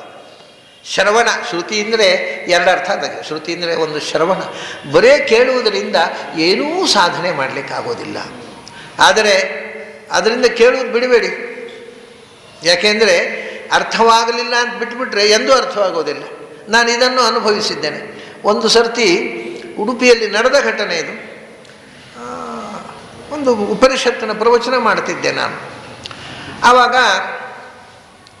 ಒಬ್ಬ ಹೆಣ್ಮಗಳು, ಬೇರೆ ನಾನು ಹೇಳಬೇಕಾದ ಕಥೆಗೆ ಸಂಬಂಧಪಟ್ಟು ಹೇಳಬೇಕು. ಒಬ್ಬ ಹೆಣ್ಮಗಳು, ಒಬ್ಬ ಗಂಡಸು, ಇಬ್ಬರು ರೆಗ್ಯುಲರ್ ಬರ್ತಿದ್ದರು. ಅದರಲ್ಲಿ ಒಂದು 2-3 ಉಪನ್ಯಾಸ ಆದಮೇಲೆ ಆ ಗಂಡಸು ಬರೋದು ಬಿಟ್ಬಿಟ್ರು. ಆ ಹೆಣ್ಮಗಳು ಮತ್ತು ಬರ್ತಿದ್ರು. ಕುತೂಹಲದಿಂದ ಯಾರೋ ಕೇಳಿದರು, ಏನು ಸ್ವಾಮಿ ನೀವು 3 ವಾರ ಬಂದ್ರಿ, ಈಗೇನು ಬರ್ತಾ ಇಲ್ಲ? ಅಯ್ಯೋ ಅದೆಲ್ಲ ನಮ್ಮಂಥವ್ರಿಗೆ ತಲೆ ಹೋಗೋಲ್ಲ ಸ್ವಾಮಿ, ಅದೆಲ್ಲ ಜ್ಞಾನಿಗಳಿಗೆ. ನಾವು ಸುಮ್ಮನೆ ಕೂತ್ಕೊಳ್ಳೋದು, ಏನು ಒಳಗೆ ಹೋಗೋಲ್ಲ, ಅದನ್ನು ಬರೋದು ಬಿಟ್ಟೆ ಅಂದರು ಇವರು ಗಂಡಸು. ಆ ಹೆಣ್ಮಗಳು ಬರ್ತಾ ಇದ್ದಾರೆ. ಆಕೆ ಆಯಿತು 5 ವಾರ 6 ವಾರ ರೆಗ್ಯುಲರ್. ಆಮೇಲೆ ಅವ್ರು ಬರೋದು ಬಿಟ್ಟ ಮೇಲೆ ಆಕೆ ಬರ್ತಾ ಇದ್ಲು. ನಾನು ಕೇಳಿದೆ, ನೀವು ರೆಗ್ಯುಲರ್ ಬರ್ತೀರಲ್ಲ, ಅದು ಇಷ್ಟು ಎಲ್ಲಿಂದ? 6-7 ಕಿಲೋಮೀಟ್ರ್ ದೂರದಿಂದ ಬರ್ತಿದ್ಲು ಆಕೆ ಉಡುಪಿಗೆ, ನಾನು ಉಪನ್ಯಾಸ ಜಾಗಕ್ಕೆ. ಯಾಕೆ ಬರ್ತಾ ಇದ್ದೀರಿ ನೀವು? ನಿರಂತರ ಬರ್ತೀರಿ, ನಿಮಗೇನು ಅಷ್ಟು ಆಸಕ್ತಿ ಉಪನಿಷತ್ತು ಕೇಳಲಿಕ್ಕೆ? ಅದಕ್ಕೆ ಆಕೆ ಏನು ಹೇಳಿದ್ಲು ಗೊತ್ತಾ? ನೋಡಿ, ಈ ಗಂಡಸು ಮತ್ತು ಹೆಂಗಸು ಇಬ್ಬರಲ್ಲಿ ಕಾನ್ಸೆಪ್ಟಿನ ವ್ಯತ್ಯಾಸ. ನಾನು 1 ವಾರ ಬಂದೆ, ಒಂದು ದಿನ ನಿಮ್ಮ ಉಪನ್ಯಾಸಕ್ಕೆ ಬಂದೆ, ಏನೂ ಅರ್ಥ ಆಗಲಿಲ್ಲ. ಮತ್ತು ವಾಪಸ್ ಹೋದವಳು ಮನೆಗೆ ಯೋಚನೆ ಮಾಡಿದೆ, ಮುಂದಿನ ವಾರದಿಂದ ಹೋಗೋದು ಬೇಡ ಅಂತ. ಮತ್ತೆ ಪುನಃ ಭಾನುವಾರ ಬಂತು, ಈ ವಾರ ಅರ್ಥ ಆಗುತ್ತೋ ನೋಡುವ, ಒಂದು ದಿವಸ ಹೋಗಿ ಬರುವ ಅಂತ ಪುನಃ ಬಂದೆ. 2ನೇ ಭಾನುವಾರ ಬಂದಾಗಲೂ ಅರ್ಥ ಆಗಲಿಲ್ಲ. ಪುನಃ ಮನೆ ಹೋಗುವ, ಇನ್ನು ನಾಡ್ದು ಭಾನುವಾರ ಹೋಗಬಾರ್ದು ಅಂತ ಹೇಳಿಕೊಂಡು ಮನೆಗೆ ಹೋದೆ. ಮತ್ತೆ ಭಾನುವಾರ ಬಂದಾಗ 3ನೇ ಸರ್ತಿ ಕೇಳಿದಾಗ ಅರ್ಥ ಆಗುತ್ತೋ ನೋಡುವ. ಹೀಗೆ 4-5 ವಾರ ಬಂದರೂ ನನಗೆ ಅರ್ಥ ಆಗಲಿಲ್ಲ. ಆದರೆ ಇನ್ನೊಂದು ವಾರ ಹೋದರೆ ಅರ್ಥ ಆಗುತ್ತೋ ಏನೋ ಅಂತ ಬಂದೆ, ಈಗ ಅರ್ಥ ಆಗ್ತಾ ಇದೆ ಇಷ್ಟೇ. ಅವರು 3 ವಾರ ಬಂದು ಬಿಟ್ಟೇ ಬಿಟ್ಟರು, ಅರ್ಥ ಆಗೋಲ್ಲ ಅಂತ. ಇವರು ಅರ್ಥ ಆಗುವುದಿಲ್ಲ ಅಂದರೆ ಏನು, ಇನ್ನೊಂದು ಸರ್ತಿ ಹೋಗೋ. 7-8 ವಾರ ಹೋದ ಮೇಲೆ ಅವ್ರು ಹೇಳ್ತಾರೆ, ಈಗ ಆನಂದ ಆಗ್ತಾ ಇದೆ, ಅರ್ಥ ಆಗ್ತಾ ಇದೆ. ನಾನು ಮಧ್ಯದಲ್ಲಿ ಬಿಟ್ಟಿದ್ದರೆ ಇದನ್ನು ಕಳ್ಕೊಳ್ತಿದ್ದೆ ಅಂತ. ಅದಕ್ಕೆ ಅರ್ಥ ಆಗಲಿಲ್ಲ ಆದರೂ ಕೇಳಬೇಕು. ಯಾಕೆಂದರೆ ಅರ್ಥ ಆಗಲಿ ಅನ್ನೋದಕ್ಕೋಸ್ಕರ. ಅರ್ಥ ಆಗದೇ ಪುಣ್ಯ ಬರಲಿ ಅಂತಲ್ಲ. ಮೊದಲು ಕೇಳುವಾಗ ಅರ್ಥ ಆಗದೇ ಇದ್ದರೆ 2ನೇ ಬಾರಿ ಕೇಳಿದಾಗ ನಿಮಗೆ ಹೆಚ್ಚು ಅರ್ಥ ಆಗತ್ತೆ. ನೀವು ಇದನ್ನು ಪ್ರಾಕ್ಟಿಕಲ್ ಆಗಿ ನೋಡ್ಬೋದು. ಇವತ್ತು ಈಗ ನಾನು ಮಾತಾಡಿದ್ದನ್ನು ಕೇಳಿದಿರಿ, ಇದನ್ನು ಇನ್ನೊಂದು ದಿವಸ ನೀವು ಇದನ್ನು ಕೇಳಿದ್ದನ್ನು ಇನ್ನೊಂದು ಕ್ಯಾಸೆಟ್ನಲ್ಲಿ ಕೇಳಿದಾಗ ಇವತ್ತು ನಿಮಗೆ ಅರ್ಥ ಆದ್ದಕ್ಕಿಂತ ಹೆಚ್ಚು ಅರ್ಥ ಆಗುತ್ತೆ. ಮತ್ತೊಮ್ಮೆ ಆ ಕ್ಯಾಸೆಟ್ನಲ್ಲಿ ಕೇಳಿದಾಗ ಇನ್ನೂ ಹೆಚ್ಚು ಅರ್ಥ ಆಗುತ್ತೆ.